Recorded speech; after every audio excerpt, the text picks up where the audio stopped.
সুপ্রিয় দর্শক, শুরু হচ্ছে সিনোরা আমি এখন কি করব।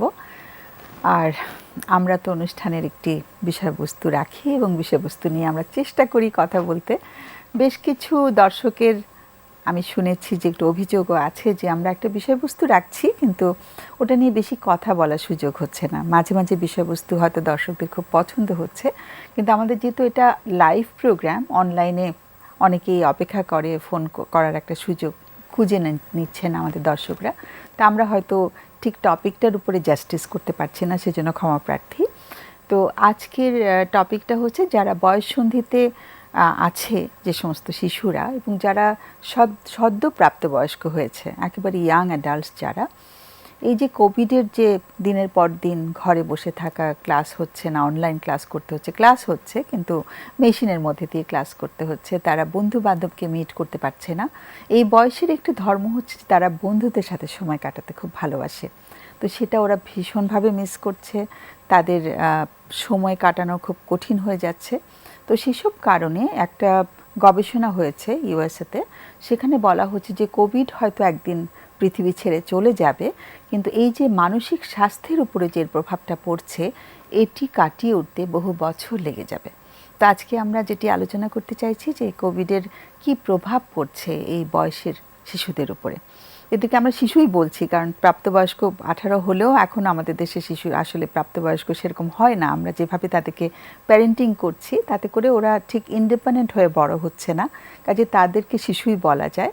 এই মানুষগুলোর উপরে কোভিডের প্রভাবটা কি পড়ছে, তো আমি পরিচয় করিয়ে দিচ্ছি। স্টুডিওতে যারা আছেন তারা হচ্ছেন ব্রিগেডিয়ার জেনারেল আজিজুল ইসলাম।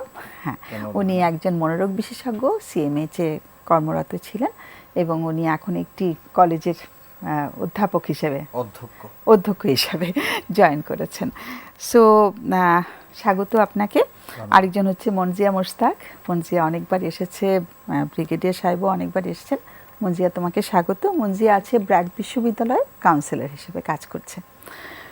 তো মনজিয়া, তুমি তো এই বয়সের শিশুদের নিয়ে কাজ করো, একটু তোমার অভিজ্ঞতা বলো, কোভিডের সময় কী ধরনের কেস পাচ্ছ? আচ্ছা, থ্যাংক ইউ ম্যাম। যেটা বলবো যে এই যে প্যান্ডেমিকটা শুরু হলো, প্যান্ডেমিকে আসলে আমরা সবাই কম বেশি ক্ষতিগ্রস্ত হয়েছি, মানে নতুন এক্সপিরিয়েন্স করেছি। লকডাউন বলি, ফিজিক্যাল ডিস্টেন্সিং, সবাই বাসায় থাকছি, এবং যেটা আপনি বললেন যে অ্যাডোলেসেন্টদের কিন্তু ডেভেলপমেন্টটা আসলেই অনেক বেশি ক্ষতিগ্রস্ত হয়েছে। তো অ্যাডোলেসেন্ট যেটা বয়ঃসন্ধিকাল খুবই সেন্সিটিভ একটা এজ, এবং আমরা যেটা কাউন্সিলিং এক্সপিরিয়েন্স থেকে দেখেছি যে এই সময়টাতে ওদের জন্য মানে এখন যে এক্সপিরিয়েন্সগুলো হচ্ছে যে যেহেতু বাসাতে থাকতে হচ্ছে, এই যে অনলাইন ক্লাস, সবার বাসায় কিন্তু এভাবে প্রস্তুতিও নেই, এত রুম, এতগুলো ডিভাইস। সো এই যে নতুনভাবে টিচিংয়ে মানে ক্লাসের জায়গাটাতে ওরা ওরিয়েন্টেড হচ্ছে, এটা ওদের জন্য স্ট্রেস দিচ্ছে। পাশাপাশি এই সময়টাতে কিন্তু ওদের যে ফ্রেন্ড, বন্ধুদের পিয়ার রিলেশনশিপগুলো খুব ইম্পর্টেন্ট হয়, এবং এই জায়গাটাতেও তো ওরা যেতে পারছে না, কথা বলতে পারছে না।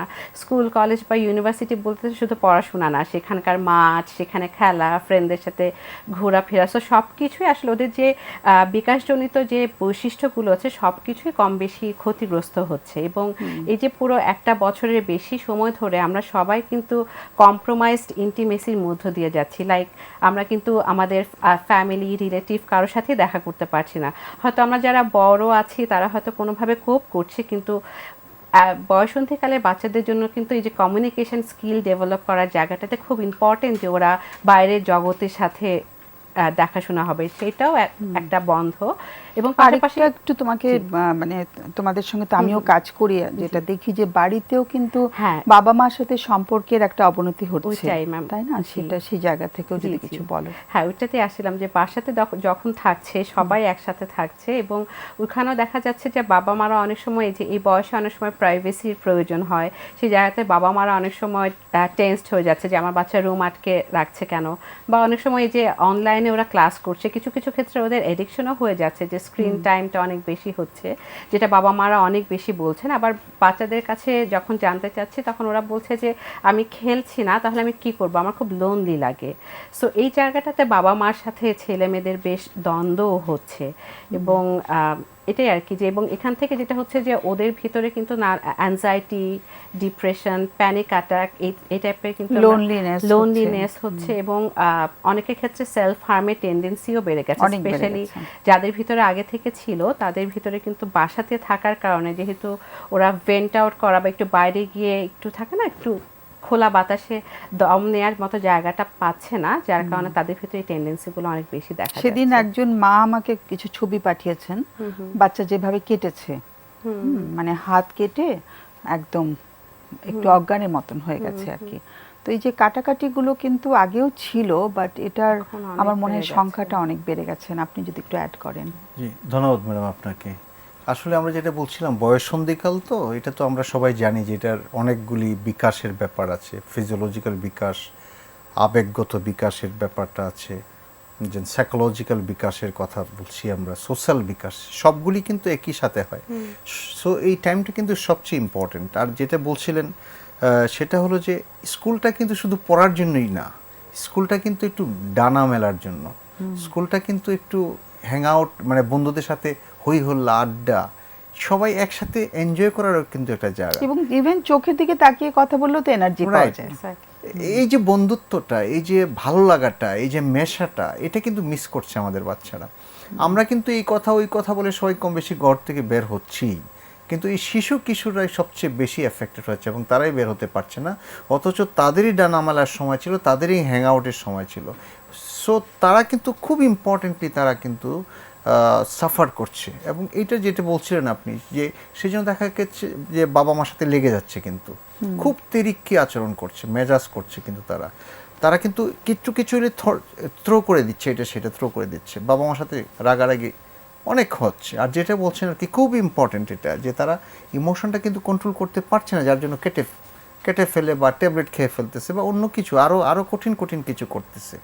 এই যে আবেগগুলি, তারা কিন্তু এই আবেগ দমন করা বা আবেগ নিয়ন্ত্রণ করা বা আবেগটাকে অন্য পথে যে পরিচালিত করার এই স্কোপটা তো তার নাই, বিকজ অনেক সময় অ্যাডিকশনেও তো ঢুকে যাচ্ছে। এডিকশনেও ঢুকে যাচ্ছে। আর গেজেট এডিকশনটা কিন্তু এখন একটা খুব ইম্পর্টেন্ট ইস্যু মধ্যবিত্ত বা উচ্চ মধ্যবিত্ত তাদের মধ্যে, বিকজ এই যে অনলাইন ক্লাসের নামে যখন তারা ইউজ করছে গেজেটটা, এবং সেটা কিন্তু আর তারা থাকছে না, রাখতে পারতেছে না, এবং এইটাও কিন্তু একটা বিশেষ ক্ষতি করে ফেলতেছে তাদেরকে। সব মিলে আমি বলবো যে সবচেয়ে বেশি ক্ষতিগ্রস্ত হচ্ছে এই শিশুরা, এবং বাই ডেফিনেশন শিশু কিন্তু 18 বছরের পর্যন্ত, আমরা যে বয়ঃসন্ধিকাল বলছি সেটা ওই শিশুর মধ্যেই পড়ছে। আর যেহেতু বয়ঃসন্ধিকালটা এত জিনিসগুলির একত্রে সংমিশ্রণ ছিল, যোগা খিচুড়ি কিন্তু একটু বেশি হয়ে যাচ্ছে। তারা কিন্তু ক্রাইসিস, যেটা আগে হয়তো আমরা বলতাম মাঝখানে অ্যাডোলসেন্স ক্রাইসিস বলছি না, কিন্তু এখন রিয়েলি বোধহয় we are going through a crisis. সেই ক্রাইসিসটাও কিন্তু আমাদেরকে মোকাবেলা করতে হবে, এবং এটা সুদূর প্রসারী প্রভাব থাকবে, কারণ মানসিক স্বাস্থ্যটা তো আসলে যেভাবে ইম্প্যাক্ট করে, ওটা চিকিৎসা করে চট করে ভালো করা যায় না, তাই না?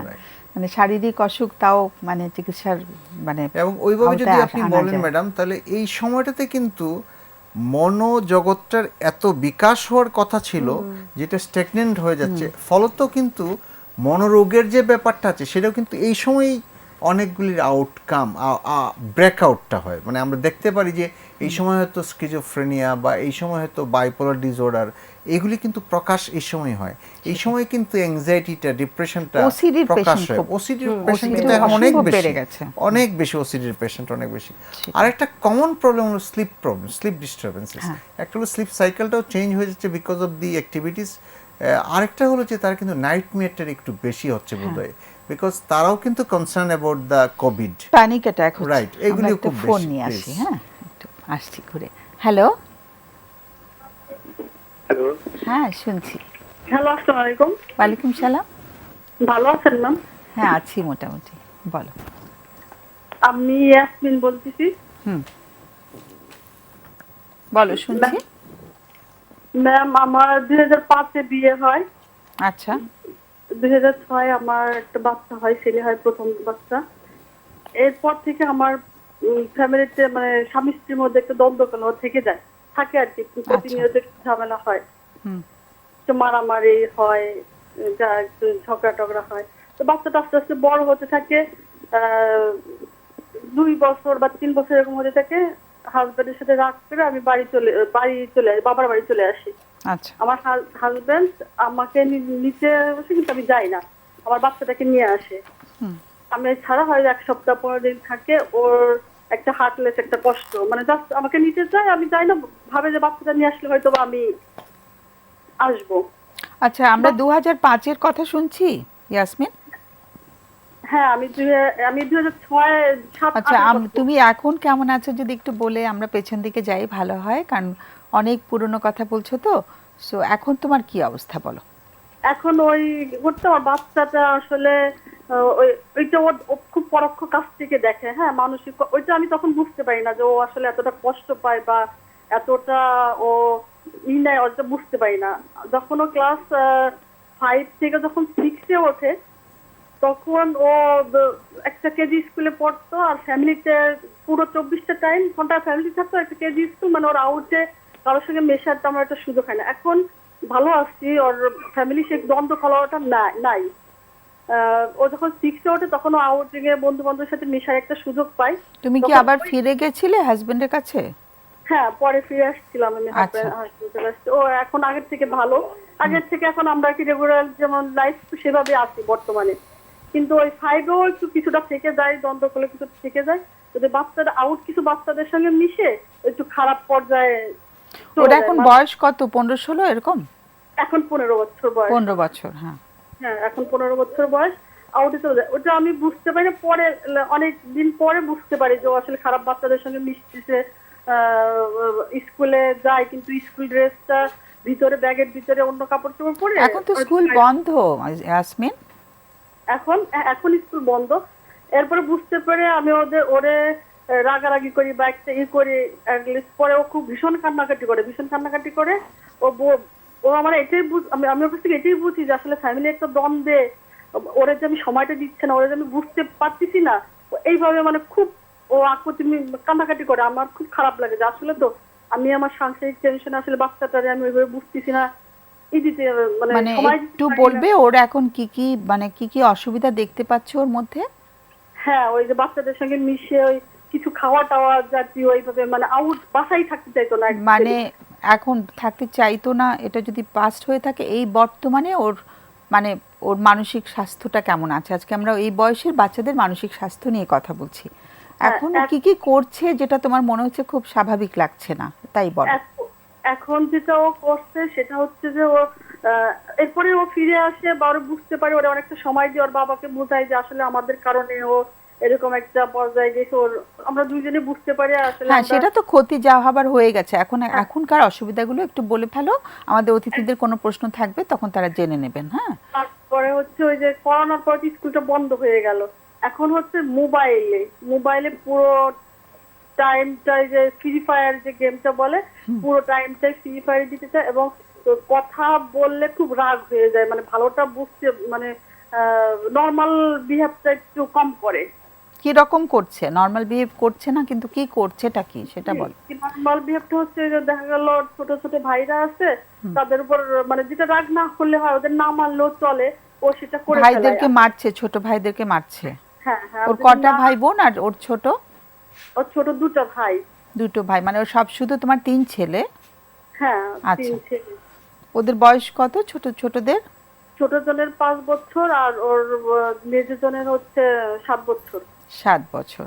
তো ওর বয়স এখন 15, ও তো একটু ওদের চেয়ে একটু বড়। তো ও কি একটু মানে ওদের উপরে একটু মানে ইয়ে করছে একটু, মানে ওদেরকে একটু খবরদারি করা, ওদেরকে মারধর করা, এগুলো বেশি করছে? হ্যাঁ, মানে ওইরকম অ্যাটিটিউড, ওইরকম ব্যবহারটা, মানে যেহেতু আমার বললাম যে আমার একটু পারিবারিক একটু অশান্তি ছিল, একটু মানে একটু মারধর ছিল, কি ছিল, ওইরকমই কেমন ধরনের ব্যবহারটা আমি ওইরকম পুনরায় এরকম আবার দেখতে পাই, কেমন ওর মধ্যে ওইরকম একটা অশান্তি কেমন জানি ওর ভিতরে ব্যবহারে আমি কেমন সেটা দেখতে পাই ওর কাছে। আচ্ছা, এই যে তুমি কথাগুলো বলছো, ও কোথায় আছে এখন? ও কি জানে? হ্যাঁ, আমি ওর অনুমতি নিয়েই বলছি যে বাবা আমি এটা করতে। ও কি তোমার কাছেই বসা নাকি অন্য রুমে? না, আমার কাছেই বসা। ও এখন আমার কথা খুব শোনে। আচ্ছা আচ্ছা, অনেক সুইট তো তাহলে তোমার ছেলেটা এখন, হ্যাঁ, তাই না? অনেক গুরুত্ব দিই যে আমি ওর কথা গুরুত্ব দিই বা ওকে বোঝার চেষ্টা করি। ও খুব ব্রিলিয়ান্ট ছিল 5 পর্যন্ত, কিন্তু ছিল না, এখনো ব্রিলিয়ান্ট আছে। হ্যাঁ, 6-7 এসে পড়াটা অমনোযোগী দিয়েছে, আর ওই ফ্রি ফায়ার গেমটার প্রতি বেশি সময়টা দেয়। বাইরে তো যায় না, একদমই বাইরে কারোর সঙ্গে মেশে না, ঘরের ভিতরেই থাকে আর ফ্রি ফায়ার গেমের প্রতি। আর আমাকে বোঝে। আমি কত ঘন্টা খেলছে দিনের মধ্যে? হ্যাঁ, কত ঘন্টা খেলছে? কত ঘন্টা? সকাল হয়তো 10টা 11টার দিকে উঠলো কোনোদিন, ওই 4টা 5টা তুমি 6টা। ঘন্টাটা বলো, মানে 24 ঘন্টার মধ্যে ও কত ঘন্টা গেম নিয়ে আছে? যদি 11টা থেকে 5টা 6টা পর্যন্ত হয় তাহলে কয় ঘন্টা? 6-7 ঘন্টা হয় এরকম। একটা না, হয়তো খাইলই না, নামাজও পড়লো না, গোসলও করলো না, এরকম। তারপরে 11টা থেকে যখন সন্ধ্যা পর্যন্ত, তারপর রাতে আবার বসছে ওটা নিয়ে, রাতে ঘুমাচ্ছে না ঠিক না, মতো? রাত্রে মোবাইল নেয় না, রাত্রে মোবাইলটা আমার কাছে জমা দিয়ে দেয়, রাত্রে নেয় না। বাহ, তাহলে তো লক্ষ্মী ছেলে এখন অনেক। আবার আবার যদি বলি যে বাবা 2 ঘন্টার বেশি তো তোমাকে দেওয়ার কথা না, ও বলছে যে আম্মু আমি 2 ঘন্টা খেলতে চাই, বেশি চাই না। তো কখনো কখনো মানে, আবার কখনো কখনো মানে না, মানতেই চায় না, আচ্ছা। শুনতে চায় না। ওকে, এখন তোমার প্রশ্নটা কি, যে কি করে ওকে আরেকটু শৃঙ্খলার মধ্যে আনবে? হ্যাঁ, আমি এখন জানতে চাই যে আমার একটা পারিবারিক গন্ডগোল ও যেটা দেখছে, ওইটা থেকে ওরে কিভাবে আমি ওর যে একটা মনে আক্ষেপ কষ্ট হচ্ছে, এটা তো আমি বুঝতে পারিনি। যখন 6-7-এ গিয়েছে তখন হঠাৎ করে একদিন এরকম ওর রাগ করে কান্নাকাটি করে ও যে প্রকাশ করে ফেলছে, ও তখন থেকে আমি ওর গুরুত্ব দেওয়া শিখছি। কি এর আগে প্রকাশ আসলে করলো, কি বললো? বললো যে আম্মু আমি আসলে আপনাকে ভালোবাসি, কিন্তু আপনাদের এই যে ছোটবেলায় ওরে নিয়ে আসা হয়েছে, তারপরে ওখানে তো মারধর বা গালাগালি বা হ্যাঁ। একটা ব্যবহারটা খারাপ হচ্ছে, এইটা ওর খুব, এইগুলো ওর মানে ওর মনে একটা কষ্ট তৈরি হয়েছে, হ্যাঁ। হ্যাঁ, জড়াই ধরে খুব কান্নাকাটি করতেছিল। হ্যাঁ, এটা খুব কষ্টকর। ওর ওর ও- ও এতদিন প্রকাশ করে না ওইভাবে, কিন্তু ওই দিনকে আমি বুঝতে পারছি যে ওইটি আসলে আমাদের ওর একটা প্রভাব, একটা ক্ষতি হয়েছে ওর। হুম, এবং সেটাই। সেই ব্যবহারগুলো কেমন যেন ওর ভিতরে দেখতে পাই মাঝে মাঝে, যখন ওর ভাইদের সাথে ওইটা করে, কেমন যেন ও সেইরকম ক্ষোভ নিয়ে, সেরকমই নিয়ে কেমন ঠিক যেন। আছে, তুমি একটু লাইনে থাকো। কারো কোনো প্রশ্ন আছে কি? একটা ছোট্ট প্রশ্ন মা, আপনি যে বলছিলেন কিছু খাওয়া টাওয়ার কথা, কি খেত সে বাইরে, কি মানে ফাস্ট ফুড এই সমস্ত খাবার টাবারের কথা বলছিলেন? খাওয়া তো আমি যতদূর বুঝতে পারছি ততদূর সম্ভবত যে ভেপ জাতীয় কিছু সম্ভবত। ভেপ? ভেপ? হ্যাঁ আচ্ছা, এটা কি ওটা রেগুলার খেত ওটা তখন? ছেড়েছে নাকি? হ্যাঁ, এটা কি রেগুলার খেত তখন? মনে হয় তখন সম্ভবত রেগুলার খেত, কিন্তু করোনার ভিতর থেকে এই পর্যন্ত এখন খায় না, এখন বাসার ভিতরেই থাকে, ভেরি কোথাও গুড, যায়। বা ফার্স্ট ক্লাস, গুড। তখন খাই, তখন আর কি বুঝতে পারি নাই, পরে বুঝতে পারছি, ও বুঝতে পারছে যে আসলে ঠিক আমার আছে, ভুল আমাদের হয়েছে। আমাদের আর কোনো প্রশ্ন নেই তোমার কাছে, ওটা আলোচনা করবেন ওনারা, কেমন? আর ওর জন্য আমাদের সবার পক্ষ থেকে অনেক আদর, অনেক ভালোবাসা, কেমন? কারোর সঙ্গে মিশেও না ম্যাম, ও ঘরেই থাকে। হ্যাঁ, ঠিক আছে। এখন তো যেটা তুমি, তোমার মধ্যেও অনেক অপরাধ বোধ কাজ করছে যে তোমাদের জন্যই ওর আজকে এরকম হয়েছে, সেটা অপরাধ বোধ নিয়ে বসে থেকে তো লাভ নেই। আমরা দেখি যে কি করা যেতে পারে, হ্যাঁ, ওকে কিভাবে আমরা হেল্প করতে পারি সবাই মিলে। তো অনেক ধন্যবাদ তোমাকে ফোন করার জন্য। সো আপনি বলতে চান জি প্রথমে? ম্যাম, খুব আমি খুব খুশি হয়েছি যে আপনি এরকম আপনার বাচ্চার জন্য এত কনসার্ন ফিল করছেন, এবং তার প্রতি যে আপনার ভালোবাসাটা, আমার তো মনে হয় অকৃত্রিম ভালোবাসা, মায়ের ভালোবাসা আপনি খুব সুন্দর করে দিচ্ছেন, এবং আপনি খুব সুন্দর করে অনুধাবন করতে পেরেছেন যে তার ভিতরে কষ্ট ছিল বা কষ্ট আছে, সেটা অনুধাবন করতে পেরেছেন। এটা একটা খুব ভালো দিক, যাতে আপনার বাচ্চা এখন আপনি টেক কেয়ার করতে পারবেন, সেই বোধটা যদি আপনার মধ্যে কাজ করে। তো রিয়েলি বাচ্চার যদি ভালো করতে হয় তাহলে বাবা মার স্নেহ ভালোবাসাটা খুব দরকার, এবং সেটা আপনি একা দিলে হবে না, আপনার স্বামী সহ দিতে হবে। আমরা অবশ্য কোনো প্রশ্ন করিনি আপনার স্বামী সম্বন্ধে বা উনি কী করছেন, মানে আপনার ছেলের বাবা। তো দুজনে মিলে যদি আমরা লাভ, অ্যাফেকশন এবং সাথে ডিসিপ্লিনটা দেই না, তাহলে কিন্তু কাজটা হবে। এবং আপনি নার্চার করেন কিন্তু ইন এ ডেমোক্রেটিক ওয়েতে, একটু আমরা বাংলায় বলি, আমরা যেন গণতান্ত্রিক পদ্ধতিতে বাচ্চাদের লালন পালনটা করি। গণতান্ত্রিক বলতে যেমন আমরা কি আপনি বুঝছি? আপনার কাজে আপনার বাচ্চাকেও ইনভলভ করবেন, আপনার বাচ্চাকে সম্পৃক্ত করবেন একটা যে কোনো সিদ্ধান্ত নিতে গেলে। এই বাচ্চাকে সম্পৃক্ত করলে হবে কি, সেও বুঝবে যে না, আমাকে গুরুত্ব দেওয়া হচ্ছে, আমাকে নেওয়া হচ্ছে, আমার মতামত নেওয়া হচ্ছে, তখন কিন্তু তার একটা ভালো লাগার অনুভূতি তৈরি হবে, এবং সে তখন কিন্তু স্বতঃস্ফূর্তভাবে আপনাদের সাথে অংশগ্রহণ করবে। এটা কিন্তু আপনার জন্য খুব ভালো হবে। আমরা কখনোই প্যারেন্টসরা যেন আমরা খুব রূঢ় আচরণ না করি, আমরা যেন খুব হার্শ না হই, এই জিনিসটা কিন্তু আমরা মনে রাখতে হবে। আর আপনার বাচ্চার ক্ষেত্রে আরেকটা যেটা ইম্পর্ট্যান্ট ইস্যু আমার কাছে এখন মনে হচ্ছে গুরুত্বপূর্ণ বিষয়, সেটা হলো যে গ্যাজেট ব্যবহারটা। এবং যদিও আপনি বলেছেন যে সে সন্ধ্যার পরে গ্যাজেট ব্যবহার করছে না, আপনি যেভাবে যে আদর দিয়ে তাকে বুঝিয়ে গ্যাজেট অ্যাডিকশান বা গ্যাজেটের যে তার যে আসক্তি হয়ে যাচ্ছে সেটা যেমন আপনি ফেরাতে পেরেছেন, রাতে ইউজ করছে না, এটা কিন্তু সকালে দিনের বেলাও কিছু আপনাকে করতে হবে। আপনি তাকে বুঝান, সময়টা আস্তে আস্তে কমিয়ে দেন, তাহলে কিন্তু আপনার লাভ হবে। মানে যদি কমাতে গেলে ওকে আরেকটা কিছু আরেকটা দিতে হবে, রাইট অন্য একটা ওয়ে কিছুতে বাইর ইনভলভ করতে হবে যে সে যে এখন এই এটার এতটা বদলে কি সময় করবে? কাটাচ্ছে। অ্যাকচুয়ালি আমেরিকান পেডিয়াট্রিক অ্যাসোসিয়েশন বলেছে যে যদি কোনো বাচ্চা 2 থেকে 3 ঘন্টার বেশি গ্যাজেট ব্যবহার করে তাহলে আমরা সেটাকে আসক্তি বলি। এবং সে যে পরে রাগ করছে, ছোট ভাইদের মারামারি করছে, এটা কিন্তু একটা আসক্তিরই বহিঃপ্রকাশ। সুতরাং আমরা এটা ধরে নিতে পারি যে সে ওরকম একটা ব্যাপার হয়ে যাচ্ছে, সেখান থেকে বের করা সম্ভব। বিকজ আপনি তো কিছু করছেনই, রাতের বেলায় সে ব্যবহার করছেন, এটা খুব ভালো দিক। ঠিক এরকমভাবে তাকে বুঝিয়ে বুঝিয়ে যে আপনি 2 ঘন্টার কথা বলছিলেন, এই 2 ঘন্টা বা তার কম সময় নিয়ে আসার একটা ব্যবস্থা করতে হবে। এই সময়টাতে কিন্তু আপনি তাকে অন্য কিছু চর্চার দিকে তাকে মনোনিবেশ করতে পারেন। মানে এখন 6-7 ঘন্টা হচ্ছে, তো মানে ওটাকে কমিয়ে অ্যাটলিস্ট 2 ঘন্টায় আনতে একটু যদি পারলেও আমরা বিকালে একটু অল্প অল্প খেলতে করে যাই, আর সে কি। একটু যদি বিকালে খেলতে যায় তাহলে কিছু সময় চলে যাবে, একটু এক্সারসাইজ করতে গেলে কিছু সময় চলে যাবে। ঘরে যদি একটু কাব্য চর্চা হয়, একটু গান হয়, একটু খেলাধুলা হয়, তাহলেও তো সময়টা চলে যাবে। সবাই মিলে একটা মানে কিছু সবাই রান্না মিলে একটা করলো, কিছু ছোট করলো। ভাই বোন ভাইগুলো তো আছে, তো সবাই সবাই মিলে মিলে একটা- একটা কিছু মাকে হেল্প করে দিল Right, কোনো একটা একটু- বানানোর কাজে। এইভাবে যদি আপনি চেষ্টা করেন না, তাহলে কিন্তু আপনার বাচ্চাকে আপনি নিশ্চয়ই আপনার নিয়ন্ত্রণে নিয়ে আসতে পারবেন এবং তার ভবিষ্যৎ নিশ্চয়ই উন্নতি হবে এবং উন্নয়ন হবে। সে তো 5 পর্যন্ত আপনি বলেছেন ভালো। আমরা যতদূর বুঝি ম্যাডাম, একবার যে ভালো তার ব্রেনটা তো খারাপ হয়ে যাওয়ার কোনো আর স্কোপ নেই। হ্যাঁ, সেটাই। ওটা শুধু চর্চাটা করতে হবে, ধরে রাখতে হবে, এই দিকে একটু খেয়াল দিতে মানে হবে অনেক আপনাকে। সময় আমি শুনেছি অনেক ফ্যামিলিতে বাবা মা বাচ্চাদের নিয়ে একসাথে নামাজ পড়ছেন। তো এই ধরনের এখন আমরা হয় না, একটা কোভিডের সময় আমরা তো একটা বিপদেও আছি, আল্লাহর কাছে দোয়া করা যেন আমরা এটা থেকে উত্তরণ করাতে পারি যে নিজেদেরকে।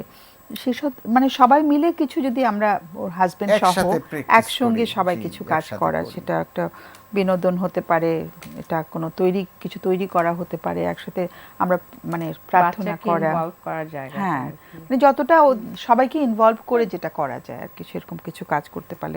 আমার মনে হচ্ছে মা খুব উদ্বিগ্ন আছেন, গলার স্বর শুনেও সেটা মনে হচ্ছিল, কিন্তু বাবাকে ইনভলভ করাটা খুব জরুরি। জরুরি, সেটাই এখানে একটা বলছিলাম। জিনিস হচ্ছে ম্যাম যে আমাদের বাংলাদেশে দেখা যায় যে খুব মানে খুব কমনলি যে মাকেই সব রেসপন্সিবিলিটি দেওয়া হয় এবং বাবা কিন্তু মোস্ট অফ দ্য টাইম যে ঠিক আছে ফিনান্সিয়াল জায়গাটা দেখছে, সন্তানের বাকি যে মানসিক স্বাস্থ্যের বিকাশের ক্ষেত্রে বা জ্ঞানীয় সব জায়গায় কিন্তু বাবারও একটা ইকুয়াল মানে রোল থাকে।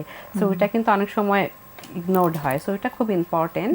আর স্যার যেটা বললেন যে গ্যাজেট যে স্ক্রিন টাইমটা কমানোর ক্ষেত্রে, ওখানে আমার কাছে মনে হয় যেহেতু ও বয়সন্ধিকালের বাচ্চা, তো আমি দেখেছি যে ওদের সাথে নেগোসিয়েশনের জায়গাটাতে ওদেরকে জিজ্ঞেস করা যে তুমি কতটুকু মনে করছো আওয়ার আমরা নেক্সট 1 উইকে ট্রাই ওর উপরে দায়িত্বটা দেওয়া। হ্যাঁ, সো ওর সাথে হয়তো কথা বলে। এবং আমি যেমন আজকে একজন ক্লায়েন্ট বলছিল যে হ্যাঁ আমি স্ক্রিন টাইমটা দেখবো না, কিন্তু ওই সময়টাতে তো আমি লোনলি ফিল করি।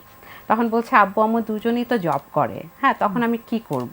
সো ওই জায়গাটা আমাদের কাছে যেটা আপনারা বলেন যে অল্টারনেটিভ কি করা যেতে পারে, সেটাও আমরা যদি একটু দেখি। আর আরেকটা জায়গা ম্যাম যেহেতু বলছিল যে বাবা মার ওই যে এক্সপিরিয়েন্সগুলো, কনফ্লিক্টিং সিচুয়েশনগুলো এখন হয়তো বাচ্চার মনে পড়ছে, তো ওই জায়গাটাতে আমার কাছে মনে হয় যে উনি হয়তো কথা বলতে পারেন, যে তুমি ও ফিলিংগুলো হয়তো শুনতে পারেন এবং শুধু শোনাটা, অনেক সময় আমরা অ্যাডভাইস দিই সেগুলো না করে হয়তো শুনতে পারেন। বা এই যে উনি সুন্দর করে বলছিলেন যে তখন বুঝতে পারেননি এখন বুঝতে পারছেন, বাচ্চাদেরকে এই যে আমরা সামটাইমস সরিও বলতে পারি, অ্যাজ আ প্যারেন্ট আমরা সামটাইমস মিস্টেকও যে করতে পারি, সেই জায়গাটা হয়তো শেয়ার করা যেতে পারে। আর এই যে খুব রেগে যাচ্ছে বা ছোট ভাই বোনদেরকে মারছে, ওই সময়টাতে আমরা হয়তো রিয়াকশনটাই আমাদের ন্যাচারালি আসে। সো পরবর্তীতে হয়তো খুব বাবা মা যখনই মানে ইস্যুটাকে অ্যাড্রেস করতে চাচ্ছেন, একটু রিল্যাক্সড হয়ে তার সাথে বসে হয়তো শেয়ার করতে পারেন এবং রিজনগুলো জানতে চাইতে পারেন যে কী কারণে সে রেগে যাচ্ছে। এবং অনেক সময় আমরা থাকে যে বাবা মা হিসেবে যখন বাচ্চার কোনো একটা আনএক্সপেক্টেড বিহেভিয়ারকে অ্যাড্রেস করতে যাচ্ছি, তখন আমরাও অনেক রেগে যাচ্ছি। সো আসলে সেটা আসলে হেল্প করে না। রাদার আমার কাছে মনে হয় একটা অ্যাডোলেসেন্ট বাচ্চা, তো ওর সাথে কনভারসেশনের মাধ্যমে যদি মানে জিনিসটা নিয়ে কথা বলা যায় সেটা বেটার। আর খুব যদি মনে হয় যে ওটার একটা ইম্প্যাক্ট পড়ছে বাচ্চার উপরে সেই ট্রমার, যদি ট্রমাটিক হয়ে যায় বাচ্চাটার জন্য, ইন দ্যাট কেস হয়তো বাচ্চাটার জন্য হয়তো কাউন্সিলিংয়ের সেবাটাও নিতে পারেন। সেটাই আমার মনে হয় বাবা মা সবাই মিলেই তারা একসঙ্গে ফ্যামিলি করতে পারেন, তাহলে আরো ভালো হয়। আমরা একটু বিরতি থেকে ঘুরে আসছি, আশা করছি আমাদের দর্শক কিছুটা হয়তো এখান থেকে টিপস নিয়েছেন। সুপ্রিয় দর্শক, আমরা ঘুরে আসছি বিরতি থেকে, চলে আসবো একটু পরে। সুপ্রিয় দর্শক, আমরা ফিরে এলাম বিরতির পর। আর আজকে আমরা যে টপিক নিয়ে আলোচনা শুরু করেছিলাম সেটি নিয়ে একজন দর্শক বন্ধু আমাদের কল করেছিলেন। আমরা জানি না উনি এখনো আমাদের সাথে আছেন কিনা। তো একটি বয়ঃসন্ধিতে থাকা একটি সন্তানের মা। তো আজকের বিষয়টি হয়েছে যারা বয়ঃসন্ধিতে আছে বা ইয়াং অ্যাডাল্ট হয়েছে, সদ্য প্রাপ্তবয়স্ক হয়েছে, তাদের উপরে যে কোভিডের একটি প্রভাব পড়ছে, ঘরে বন্ধ থাকার কারণে অনলাইন ক্লাস করতে হচ্ছে, একেবারেই বন্ধু বান্ধবের সঙ্গে মিশতে পারছে না, খোলা হাওয়ায় যেতে পারছে না, এটার যে একটা প্রভাব পড়ছে মানসিক স্বাস্থ্যের উপরে, মনের স্বাস্থ্যের উপরে, সেটির প্রভাব আসলে কেমন হচ্ছে। তো যেহেতু আমরা জানি যে গবেষণা বলছে এটা খুবই সুদূরপ্রসারী প্রভাব থাকবে। এখন আমরা যে ছেলেটির কথা শুনলাম সে তো কিছুটা আসক্তির মধ্যে চলে গেছে, সেটা খুব কষ্টের একটা জায়গা। তো আমাদের একটা ফোন আছে, ফোনটা নিয়ে আমরা আসছি। হ্যালো। হ্যালো, আসসালামু আলাইকুম। ওয়ালাইকুম সালাম, বলো।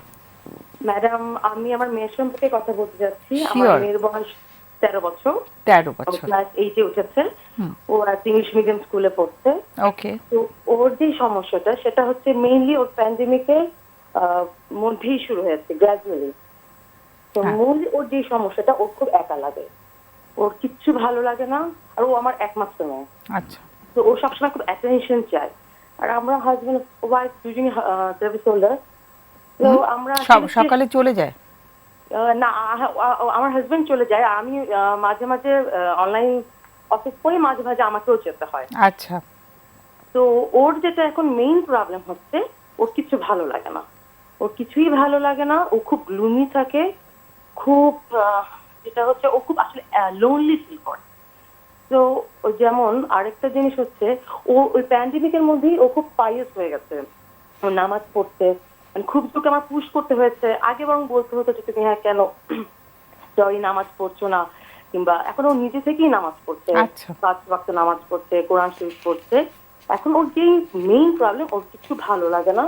ওর মানুষ চায়, ও মানুষের সাথে কথা বলতে চায়, ও কোম্পানি চায়। তো এই যে মাঝখানে লকডাউন ছিল, ও বারবার আমাকে বলছিল যে লকডাউনটা খুলে গেলেই আমরা কিন্তু সবাই বেড়াতে যাব।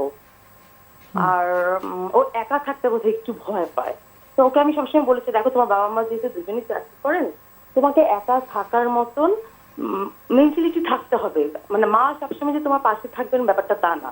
তোমার কাছে কি ভয় পায়? ও কি বলেছে? কি কি ধরনের ভয় কাজ করে ওর মধ্যে? কি নিয়ে ভয় কাজ করে? ভয় কাজ করে সেটা হচ্ছে ও খুব কোরিয়ান গান শোনে, খুব কোরিয়ান গান শোনে।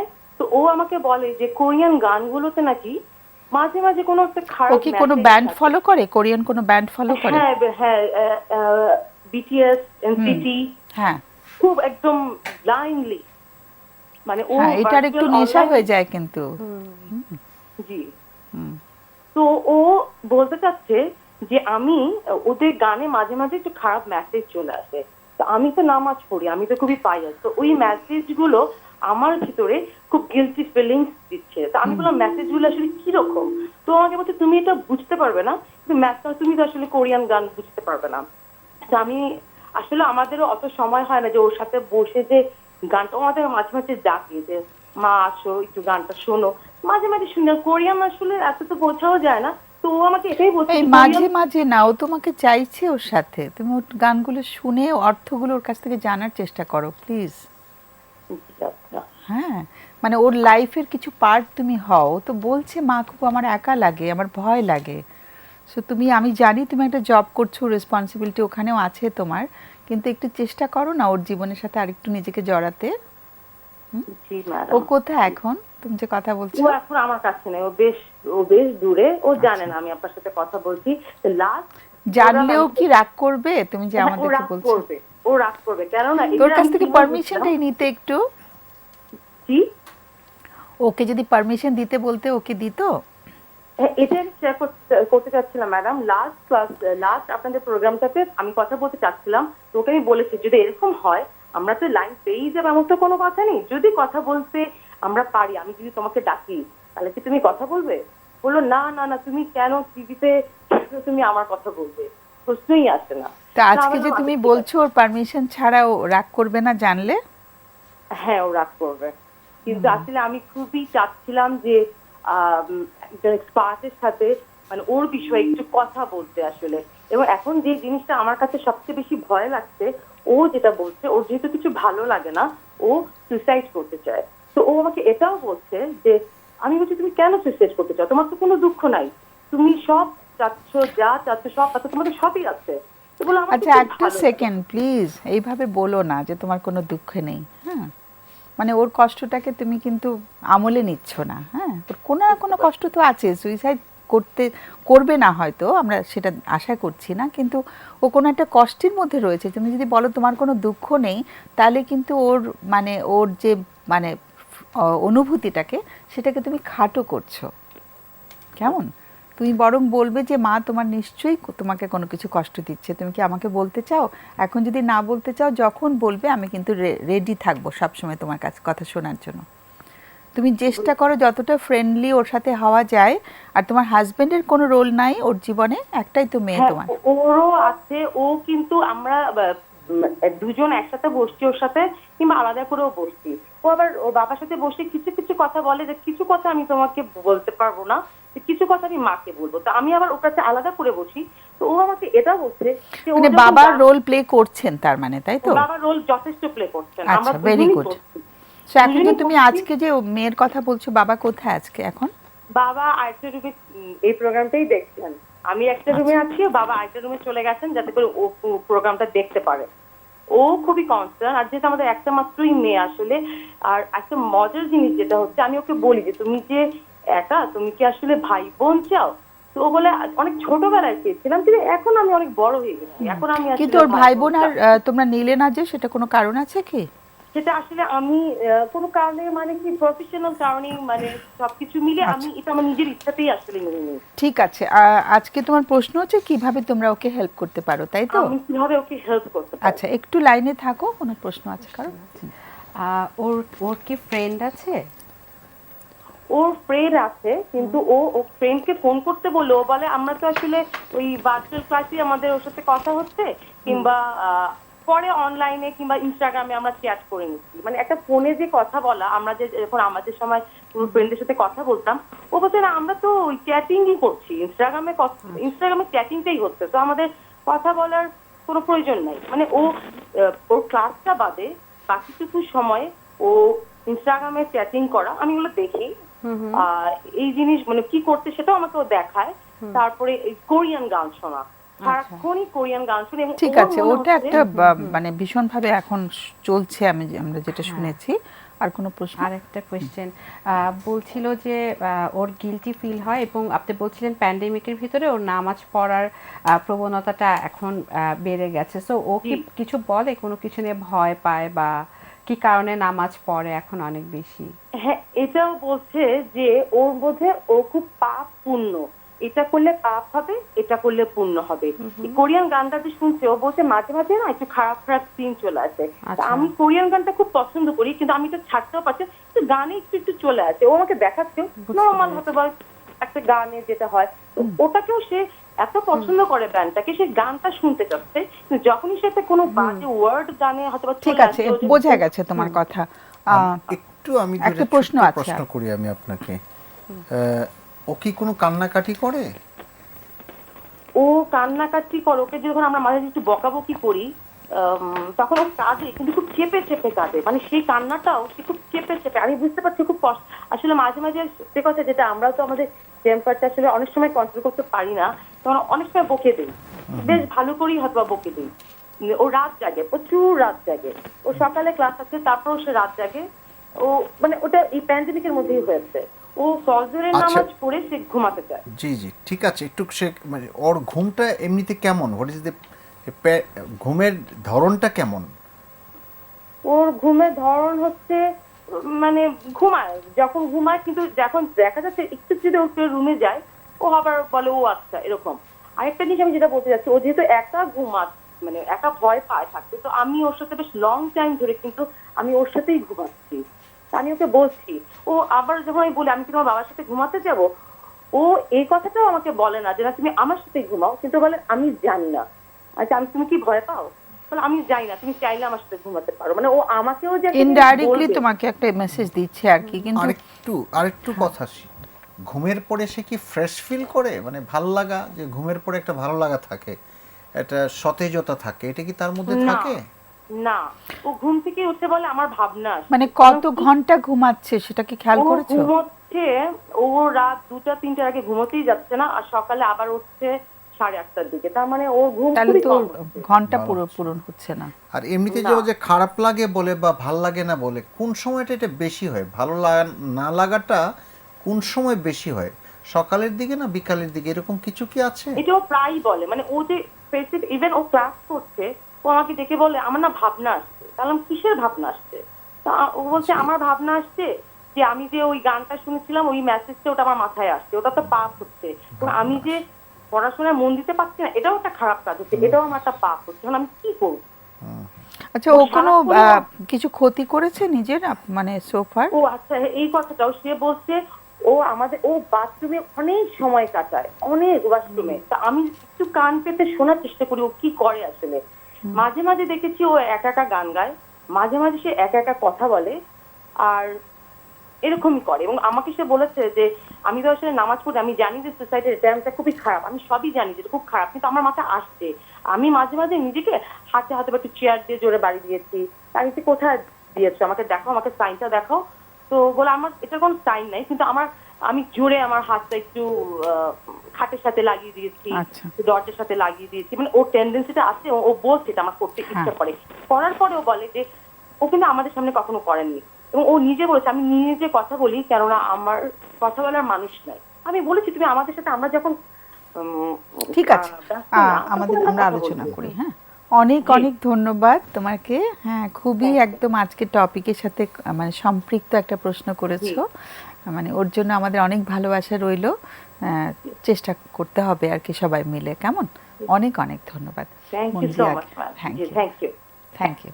মঞ্জিয়া, কিছু বলো আগে। আমার একটা জিনিস মনে হচ্ছে, এই বয়সটাতে তো আসলে শারীরিক আমাদের পরিবর্তন আসে ছেলে মেয়ে সবার ক্ষেত্রে, এবং মানসিকও। তো এই জায়গাটাতে ও যে কোরিয়ান মিউজিকগুলো শুনছে, সেখানে যে মেসেজগুলো পাচ্ছে সেগুলো নিয়ে যদি একটু মা খোলাখুলি, মা যেটা আপনি বললেন যে মাও যদি একটু জয়েন করে এবং শুনে মেসেজগুলো কি, এবং ওইটা নিয়ে হয়তো একটু খোলাখুলি আলোচনা হতে পারে কিনা, যে কি মেসেজগুলো ওর মাথার ভিতরে খুলে, মানে হতে পারে যে গিল্ট ফিলিং হচ্ছে, হয়তো কিছু হয়তো অ্যাডাল্ট, কিছু হয়তো মানে কোনো সেক্সুয়াল ফিলিং হতে পারে, এবং হতে পারে। যেটা এখন তোমরাও পাচ্ছো স্টুডেন্টদের মধ্যে অনেকে মানে পর্ন ছবিও দেখছে এবং মাস্টারবেট করছে জি অনেক ম্যাম, বেশি, জি ছেলেদের ম্যাম। মধ্যে অনেক বেশি শোনা যায়। যায়। এটা তো আসলে অলস মস্তিষ্ক থাকলে কিন্তু এগুলো খুব হয়। তো সেই জায়গা থেকে ওর হয়তো কোনো চিন্তা আসছে, যে চিন্তাটাকে ও দমাতেও পারছে না এবং খুব অপরাধ শেয়ারও বোধে করতে ভুগছে পারছে আর না। কি। এক্স্যাক্টলি, যে অনেক সময় ফ্যান্টাসিও তো এই সময়টাতে অনেক বেশি কাজ করে সেক্সুয়াল অ্যাসপেক্টে। সেই জায়গাটাতে মা যদি একটু কথা বলতে পারেন যে এটা খুবই ন্যাচারাল, যে আমাদের এই সময়টাতে এই ধরনের ফ্যান্টাসিগুলো হয়, অনেক সময় আমাদের এই ধরনের আর্টগুলো আসে বা মেসেজগুলো, বা এবং পাশাপাশি যে কি কি করা যেতে পারে। শি ইজ অনলি সেই জায়গাটা- 13, আমার মনে হ্যাঁ, হয় যে হ্যাঁ, ওকে সুন্দরভাবে একটু হ্যাঁ। মানে যদি গাইড করা Guide যায়, করা যায়। ও কিন্তু মানে একটা জায়গাতে পৌঁছানোর কথা আর কি। সেটাই। অনেক কম বয়স তো এখন। সরি, হ্যাঁ। তোমাকে থামিয়ে দিয়েছি। না না ম্যাম, সেটাই আমার কাছে মনে হচ্ছে ও অবভিয়াসলি নামাজ পড়ছে একটা গুড রিজনে, পাশাপাশি মনে হচ্ছে যে ওর এই যে গিল্টের কারণে যে পাপ হবে বলছে, সো ওকে একটু ভ্যালিডেট করা যে ইট ইজ ওকে, তুমি এই জায়গাটা আমাদের অনেক সময় মানে চিন্তা আসে, এটা মানে কি বলে, এটা এটা যে হতেই পারে। হতে পারে, সেই জায়গাটাতে যদি একটু বা মা যদি একটু হেল্প করে এই জায়গাটার। পাশাপাশি হচ্ছে যে ওর যেহেতু মনে হয় মোনোটোনাস একটা লাইফ ওর লিড করছে, একঘেয়েমি জীবন, সো যার কারণে এই জায়গাটাতে কি কি করা যেতে পারে, বাবা মা তিনজনে যদি একটু বসতে পারে। এবং অনেক সময় থাকে যে মা বলছিলেন, অবভিয়াসলি উনি হয়তো ভালো একটা ইন্টেনশন নিয়ে বলছিলেন যে তোমার কোনো দুঃখ নেই, কিন্তু আসলে কিন্তু প্রত্যেকের মধ্যে কিছু না কিছু কষ্টের জায়গা না, ও থাকে। অনেক দুঃখী আমার কাছে এবং মনে হচ্ছে, অনেক দুঃখী exactly, বাচ্চা। ও বলছে যে নিজেকে ক্ষতি করতে চাচ্ছে, সো অবশ্যই ওর ভিতরে কিছু হচ্ছে, তো এটা যদি আমরা শুনি মা বাবা, সেটা এবং নিজের প্রতি important. ভালোবাসাও একটু হারিয়ে যাচ্ছে, এটা লাগছে আমার কাছে। ব্রিগেডিয়ার আসিফ।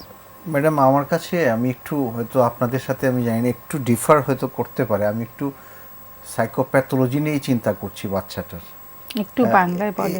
আমি মানে বাচ্চাটার যদি একটু মনস্তাত্ত্বিক বিশ্লেষণটা করি, যে মা যেগুলি নিয়ে বলছেন আমাদেরকে, সেই পয়েন্টগুলি যদি একটা একটা বলি আর কি। আমি যে উনি বলছেন যে এই যে বাচ্চাটা বলছে যে আমার একা লাগে, কিছুই ভাল লাগে না, একা থাকতে ভয় পায়, সে কারোর সাথে কথা বলতে চায়, এই যে তার একটা যে নিজের ক্ষতি করার একটা চিন্তা, সুইসাইডাল যেটা হোক আর কি, এরকম এই যে সে কান্না করে, তার যে ঘুমের ব্যাঘাতটা হয়, এগুলি কিন্তু সবগুলি গোজ ইন ফেভার অফ, মানে এগুলি সব মিলে কিন্তু তার আমরা বলি যে ডিপ্রেশনের লক্ষণ। আমার মনে হয় সে এটার মধ্যে দিয়ে যাচ্ছে, এটা এক। আরেকটা হলো যে তার যে ভাবনা আসে, এটা আমরা ওই বাচ্চাটা থাকলে ক্লিয়ারিফাই করা যেত, পরিষ্কার করা যেত। এই ভাবনাটা আমার মনে হয় এটা অবসেশন কোনো কিছু হচ্ছে, এবং সে বাথরুমে বেশি সময় কাটাচ্ছে। একটা হলো গান করছে সে, বা সে নিজের করে, আমরা কিন্তু অ্যাকচুয়ালি জানি না কি করছে, সে কি বারে বারে আয়না দেখছে, সে কি বারে বারে হাত ধুইতেছে বা কিছু কি না, সেই জিনিসগুলো কিন্তু আরেকটু ক্লিয়ারিফাই করতে হবে। তা আমার কেন জানি মনে হয় যে ডিপ্রেশন, অবসেশন এরকম জিনিসগুলি বোধহয় তার মধ্যে কাজ করছে। এবং সেই ক্ষেত্রে সবচেয়ে দরকার যে জিনিসটা হলো যে বাবা মার তার জন্য বেশি করে সময় দেওয়া। এবং এই যে আমরা, সে যে কথা বলতে চায়, একটা কিন্তু স্লোগানও ছিল একবার, ডিপ্রেশন লেটস টক। আমরা কথা বলি, এই কথাটা কিন্তু বলতে হবে, বাবা মাকে কথা বলতে হবে, অন্যদের সাথে কথা বলতে হবে, প্রয়োজনে কারো কাছে যেতে হবে, সেখানে কাউন্সিলরের কাছে যেতে হবে, গিয়ে কথা বলতে হবে। আর যদি ডিপ্রেশনটা ওরকমভাবে কোয়ালিফাই করে, তাহলে মেডিকেশনেরও আমার মনে হয় প্রশ্ন একটা চলে আসবে। আমার কাছে মনে হচ্ছে যদি সে সুইসাইড এক্সপ্রেস করে থাকে, এটা কিন্তু আমাদেরকে অবশ্যই Seriously এটাকে নিতে হবে। সিরিয়াসলি নিতে হবে, এটা হালকা করে দেখার স্কোপ নেই। মা যদি তাকে থামিয়ে দেয়, এই ক্ষেত্রে থামানোটা ঠিক হবে না, বরঞ্চ যে কথাটা বলছিলাম, ডিপ্রেশন লেটস টক, আমাদেরকে কথাটা অবশ্যই বলতে হবে, মা বাবার কথাটা বলতে হবে। ওর জন্য অনেক সময় দিতে হবে তাদেরকে। আপনারা দুজনে ব্যস্ত, কিন্তু আমার মনে হয় যখন আপনার ঘরে ফিরেন, কোয়ালিটি টাইমটা যেন এনশিওর করা হয়। মানে কোয়ালিটি টাইম মানে Right, ওর আমরা সঙ্গে যেন- সময় দেওয়া, মানে ওর সঙ্গেই গল্প করা বা ওর সঙ্গে এবং সে যেন কোনো অনুভব করে কাজের যে মধ্যে বাবা মা আমার জন্য এত ফিল করছে, বাবা মা আমার জন্য এত করছে, এই ফিলটাও বাচ্চাটার থাকতে হবে, এই অনুভূতিটাও তার মধ্যে কাজ করতে হবে। কিন্তু আমার মনে হয় এই জিনিসগুলি তাদেরকে একটু দেখে নিতে হবে, একটু ভালো করে দেখতে হবে। কারণ ঘুমটুমের যেহেতু ব্যাপারটা চলে আসছে, সেই জন্য আমরা সাইকিয়াট্রিরা বা আপনারাও বলবেন, বায়োলজিক্যাল সিমটমসগুলি কিন্তু ডিপ্রেশনের সব চলে আসছে। সুতরাং এই জিনিসটা একটু ভালো করে দেখার দরকার, একটু অবকাশ সিরিয়াসলি আছে। নিতে হবে জি, ম্যাডাম। জিনিসটা। তো আশা করছি যে সে হয়তো উদ্যোগী হবে। সো আমাদের কোনো ফোন আছে কি? আচ্ছা, আমরা একটা ফোন নিয়ে আসি। হ্যালো, হ্যাঁ, আসসালামু আলাইকুম। ওয়ালাইকুম সালাম, বলো। আমার ছেলে হ্যাঁ, 17 আচ্ছা, বয়স, হ্যাঁ 17 হলো মাত্র মাত্র 17 হয়েছে। হয়েছে। হ্যাঁ, তো আর কি ওই ও এবার ও লেভেল দিল। আচ্ছা, তো আমার ছেলে মানে ও খুব মানে বুদ্ধিমান, বাট সহজ সরল, খুব বেশি সহজ সরল। আমার একটাই ছেলে। আমার প্রবলেম গুলো হচ্ছে ও খুব সহজ সরল, মানে এক কথায় আমাদের বললে বলবো বোকা। কিন্তু ও বুদ্ধিমান, খুব ব্রিলিয়ান্ট লেখাপড়া, আর এই খুব খুবই ভীতু। হ্যাঁ, অল্পতে খুব ভয় পেয়ে যায়। আর আমার বাড়ির পরিবেশটা কিন্তু একদম ভালো। কেমন? যেমন আমার হাজবেন্ডের সঙ্গে আমার একদমই নেই, সম্পর্কটা ভালো নেই। আমাদের সবসময় জিদাজিদি, মানে আমি যেটা বলবো আমার হাজবেন্ডের তার উল্টোটা করতেই হবে। তার জন্য যে সন্তানের ক্ষতি হয় হোক, তাও উল্টোটা করতেই হবে। কোনো উদাহরণ দিতে পারো কি? হ্যাঁ, উদাহরণ, হ্যাঁ, যেমন আমি একটা ছেলে খুব লোনলি, বাসায় একা থাকে। আমি বললাম যে ওকে আমি একটা ইসে দেবো, মানে খেলাধুলা করার জন্য, ধরেন ওই গুলশান জগার্স ক্লাব আছে, ওখানে দেবো। সে সঙ্গে সঙ্গে বললো না, দিব না। দিব না, আমার গাড়ি সমস্যা, আমি দিতে পারবো না, আমার অফিসে যেতে হবে, আমার গাড়ি লাগবে, আমি তোমার খেলার জন্য সময় দিতে পারবো। হুম। হ্যাঁ, এই টাইপের আরো আরো অনেক অনেক উদাহরণ। মানে ও কি ছোটবেলা থেকে দেখেছে বাবা মা ঝগড়াঝাটি করছেন? একদম ছোটবেলা থেকেই দেখতেছে যে আমরা ঝগড়া এবং ভাঙচুর, দুটোই। ভাঙচুর এবং মানে মারামারিও কি আমি হয়? ভাঙচুর করি না, আমার হাজবেন্ড ভাঙচুর করে। মারামারিও কি হয়? সরি। হাতাহাতি হয়ে যায় মাঝে মাঝে? হ্যাঁ হ্যাঁ হ্যাঁ, হাতাহাতি। আচ্ছা আচ্ছা, ও ভয় পেতো ছোটবেলায় এগুলো দেখলে? হ্যাঁ, অসম্ভব ভয় পেত, ঠিক মানে ভয়ে কাঁপতো, কারণ জন্ম থেকেই মানে ওর জন্মের আগে থেকেই আমাদের মধ্যে মারামারি চলতেছে। হ্যাঁ, আর লোকজন বলতো যে একটা বাচ্চা নিয়ে নেন ঠিক হয়ে যাবে, যদি একবার বলতো যে এটা নিয়ে না, ডিভোর্স নিয়ে নেন, তাহলে মনে হয় আমার ছেলের জীবনটা বেঁচে যেত। তো হ্যাঁ, যাই হোক, তুমি যে এখন বলছো না আমার ভীতু, আসলে ভয় তো ছোটবেলাতেই পেয়ে গেছে, তাই না? হ্যাঁ হ্যাঁ অসম্ভব আর- ভয় পেয়ে যায় কিন্তু বাচ্চারা বাবা মার মধ্যে মারামারি কাটাকাটি এ হ্যাঁ, ধরনের হ্যাঁ, দেখলে। হ্যাঁ, আর এখন এত লোনলি, তো আমি আমার হাজবেন্ডকে বলি ওকে একটু সময় দাও। হ্যাঁ, ওর সময় আছে, ও ওকে আমার বাচ্চাকে আমাকেও বাচ্চা হওয়ার আগে আচ্ছা আমাকে একটু বলো তোমাদের যুদ্ধটা কবে থামবে? তোমরা কি এখনো যুদ্ধ করছো? সরি। তোমাদের যুদ্ধ কি এখনো চলছে স্বামী স্ত্রীর মধ্যে? হ্যাঁ হ্যাঁ, আমাদের আসলে এটা চলমান আছে। তোমার হাজবেন্ড হ্যাঁ, এখন কোথায়? পাশে আছেন? না না, নেই নেই, কোথায় আমাদের আছেন উনি? চলমান আছে এই জন্য যে আমাদের মানে প্রথমেই আমাদের বিয়ে হওয়ার পর থেকেই আমাদের সেক্সুয়াল প্রবলেম, মানে আমার স্বামী, এর থেকেই শুরু হয়েছে প্রবলেমটা। মানে আমি সেক্সুয়াল যখন প্রবলেম বলি মানে তুমি- হ্যাঁ, হাজবেন্ড ঠিকমতো উইক উইক, হ্যাঁ। তো আমি যখন বলি যে তুমি ডাক্তার দাও, তখন বলে যে আমার কোনো প্রয়োজন নেই। এর থেকেই আমাদের শুরু হয়ে গেছে, বুঝছেন? এই শেষ, তারপরে যখন অনেকে বললো যে না তোমরা একটু চেষ্টা করো, বাচ্চা টাচ্চা হোক, মানে কাউকে তো বলতাম না প্রবলেম গুলো। যখন লোকজন বলতো বাচ্চা হচ্ছে না, তখন বললো যাও ঈদে যাও, বাচ্চা নাও, ডাক্তার দেখাও। এরপরে উনি ইন্ডিয়ায় গেল এবং আমাদের অনেক ট্রিটমেন্টের পরে উনি একটু ওনার উইকনেসটা যখন কাটলো, তখন আমার একটা বাচ্চা। আচ্ছা তোমাদের বিয়ের বয়স কত? আমাদের 23 23 বছর বিয়ের বয়স, মানে বিয়ের প্রায় 98 আমার বিয়ে হয়েছে। তার মানে বিয়ের প্রায় অনেকদিন পরে তোমার ছেলেটি হলো না? হ্যাঁ, 5 বছর পরে আমার তারপর ছেলে। কি তোমরা আরো সন্তান চেয়েছিলে? আমি চেয়েছিলাম, কিন্তু উনি ভাবছে যে আবার আমাকে ডাক্তার দেখাতে হবে, আবার ওষুধ আচ্ছা। খেতে হবে, আমি এই ঝামেলার মধ্যে যাবো না। ওকে, বুঝতে হ্যাঁ, পেরেছি। মানে তোমাকে আমি খুশি করতে পারবো না, তোমাকে খুশি করার আমার কোনো প্রয়োজন নেই। মানে শারীরিক ভাবে খুশি করতে পারবো না, এটাই? মানে আবার ওনাকে এই নিয়ে চেষ্টা করতে হবে তো, তাই না?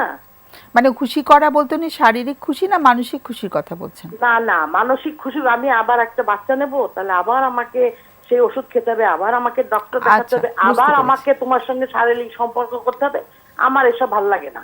এই হ্যাঁ, বুঝতে পেরেছি। তো যার এটার মানে কারণে- একটা মানে ভীষণভাবে এটার প্রভাব পড়লো সন্তানটির উপরে, তাই না? হ্যাঁ, সেটা তুমি এখন বুঝতে পারছো? প্রবলেমটা, হ্যাঁ হ্যাঁ হ্যাঁ হ্যাঁ, এখন একটু বড় হয়েছে, এখন বলে কি আমি কিন্তু বাড়ি থেকে বেরোয় যাবো, আমি কিন্তু ছাদের থেকে লাফ মারবো তোমরা যদি সারাক্ষণ ঝগড়া করো।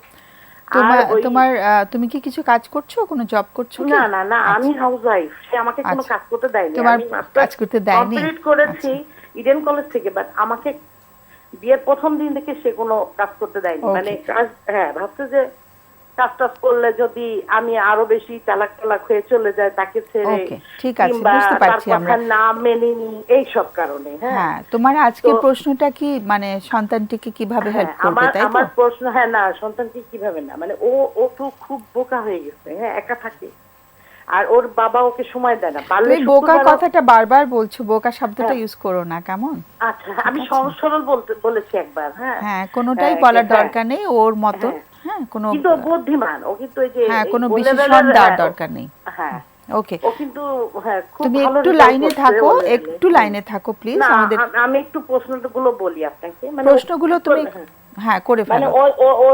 ওকে একটু, ও তো যেহেতু একা, ওর ভাই বোন নেই, ও একটু চালাক চতুর না হলে তো আচ্ছা, বাকি প্রশ্নটা জীবন কি তোমার? চলবে কি করে? তারপর এটাই প্রশ্ন। তারপরে ও যে অল্পতে ভয় পায়, আমি কি করলে মানে ওর তুমি ভয়টা তো ওর কাটবে? উপসর্গগুলো বলেছো, একটু লাইনে থাকো। আমাদের অতিথিরা কিছু প্রশ্ন করতে পারেন তোমাকে, তুমি একটু লাইনে থাকো হ্যাঁ, কষ্ট আমি করে। আরেকটা কথা বলি আপনাকে, আরেকটা কথা বলি। হ্যালো, হ্যাঁ, বলো। সেটা হচ্ছে ও যে আমাদের ঝগড়া টগড়া দেখে ও বলছে যে আমি থাকবো না, আমার এই লেভেলের পরে আমাকে, আমি বিদেশে চলে যাবো। হ্যাঁ, বুঝতে পেরেছি, এগুলো তো স্বাভাবিক, ও হ্যাঁ, তো না না, যন্ত্রণায় তখন ওর আছে। বাবা ওকে মানে ও ভাবছে যে যদি ওরা বিদেশে যায় তাহলে ঠেকাবো কি করে, মানে বিদেশে গেলে ভালো, বাট ও যেহেতু ও চাচ্ছে, আমার ওয়াইফ চাচ্ছে, তাহলে দেবো না। তখন ছেলেকে বলতো যে তুমি যদি বিদেশে যাও একটা ছুরি হাতে নিয়ে বলে কি তাহলে কিন্তু আমি আমার বুকের মধ্যে বসাই দিই। এইবার ছেলের যে একটা আশা ছিল যে বিদেশে যাবে, সেটাও ও ভয়তে দমে গেছে। তা এখন কি করব আমি, যে আমি কি তুমি একটু লাইনে থাকো প্লিজ, একটু লাইনে থাকো। হাজবেন্ডের কথা শুনে ওকে বাংলাদেশে রেখে দেবো নাকি বিদেশে আচ্ছা, সেটা তো অনেক পাঠায় দূরের দিব? ব্যাপার, এখন মাত্র ও লেভেলস করেনি। হ্যাঁ, আমরা পরে ভবিষ্যতের কথা পরে চিন্তা করি, আমরা বর্তমানকে আগে হ্যান্ডেল করি। একটু লাইনে থাকো তুমি, হ্যাঁ, একটু ধৈর্য ধরো। কারো কোনো প্রশ্ন আছে? স্টার্ট করে না? আচ্ছা, একটু জানতে চাচ্ছিলাম আপনি কোন কোন আচরণগুলো দেখতে পাচ্ছেন যার কারণে আপনার সন্তানের ভিতরে আপনি চিন্তিত হয়ে যাচ্ছেন? একটা তো বলেছেন যে ও ভীতু, আর কি কি আচরণ দেখছেন? হ্যাঁ, ভীতুটা তো হ্যাঁ আচরণ, ওই যে ওই এর আগে একজন দর্শক বলে গেল, যেমন ওই যে আমার ছেলেও কিন্তু বাথরুমে অনেক সময় কাটায়, তারপরে রাত জেগে থাকি ইদানিং। এটা হচ্ছে যে স্কুল বন্ধ হওয়ার পরে, করোনার পরে বেশি লোনলি হয়ে গেছে। আগে তো স্কুলে গেলে তাও একটু বন্ধুদের সাথে মিশতো, এই একা অনেক রাতে ঘুমায়, 2টোর সময় ঘুমায়, আবার সকালে ক্লাস থাকে অনলাইনে উঠে পড়ে। আমি এত বলি তুমি ঘুমাবে না, মা আমার ঘুম আসে না, আমার ভাল লাগে না। হ্যাঁ, বন্ধু বান্ধব আছে ওর? না না, ও বন্ধুদের সাথে মিশতে পারে না, কিন্তু ছোট থেকেই তাই না? হ্যাঁ, না, ছোটবেলা থেকে খুব মিশুকে ছিল। আচ্ছা। হঠাৎ করে বড় হওয়ার পর থেকে ওদের স্কুলে আবার অন্য সিস্টেম, মানে প্রতিটা ক্লাসে উঠলেই সেকশন চেঞ্জ করে দেয়, তখন আচ্ছা, ওর ঠিক আছে। বন্ধুগুলো ভাগ হয়ে যায়। বন্ধু ওর এখন মানে নেই, যেটা জানা গেল। কোনো ফ্রেন্ড হয়নি ওর। হ্যাঁ, একটু লাইনে থাকো। আপনার প্রশ্ন নেই? হ্যাঁ, ওকে। সো তুমি অনেক দুশ্চিন্তায় আছো, বোঝা যাচ্ছে। তোমার কথা বলার তাগিদ থেকেও খুব ধরা যাচ্ছে, সেটা অস্থির লাগছে তোমার। তুমি কি ঘুমাচ্ছ ঠিক মতন? লাইনে নেই। আচ্ছা, ওকে। ও নিজের মানসিক স্বাস্থ্য কেমন আছে সেটা নিয়ে আমার দুশ্চিন্তা হচ্ছে, মা কেমন আছে। সো ওকে, আপনি বলতে চান? ঠিক আছে ম্যাডাম, আমরা বুঝতে পারছি যে ম্যাডাম যে কথাটা বললেন যে আপনার দুশ্চিন্তার কারণটা, প্রত্যেক মাই তার সন্তানের জন্য নিশ্চয়ই অনেক বেশি দুশ্চিন্তা করে কি করে মানুষ হবে। কিন্তু এখানে আমরা যেটা দেখছি, মা যেমন দুশ্চিন্তা করার কথা, বাবারও করার কথা ছিল আর কি, কারণ প্যারেন্টস তো দুজনেই মিলে।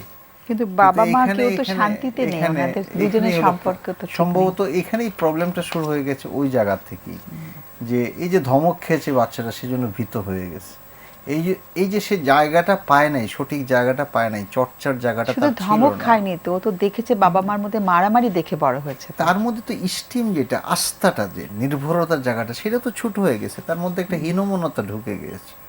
এই জন্য সে যে মিশতে পারে না এখন, শুধু এরকম ব্যাপারটা কিন্তু এখানেও আপনার বাচ্চা যে মিশতে পারছে না, বন্ধু নাই, কম বন্ধু, সেটার কিন্তু কারণটা ওইখানে, এই যে সে তার যে মধ্যে একটা হীনমন্যতা, একাকিত্বতা একসাথে ঢুকে গিয়েছে সব সময়।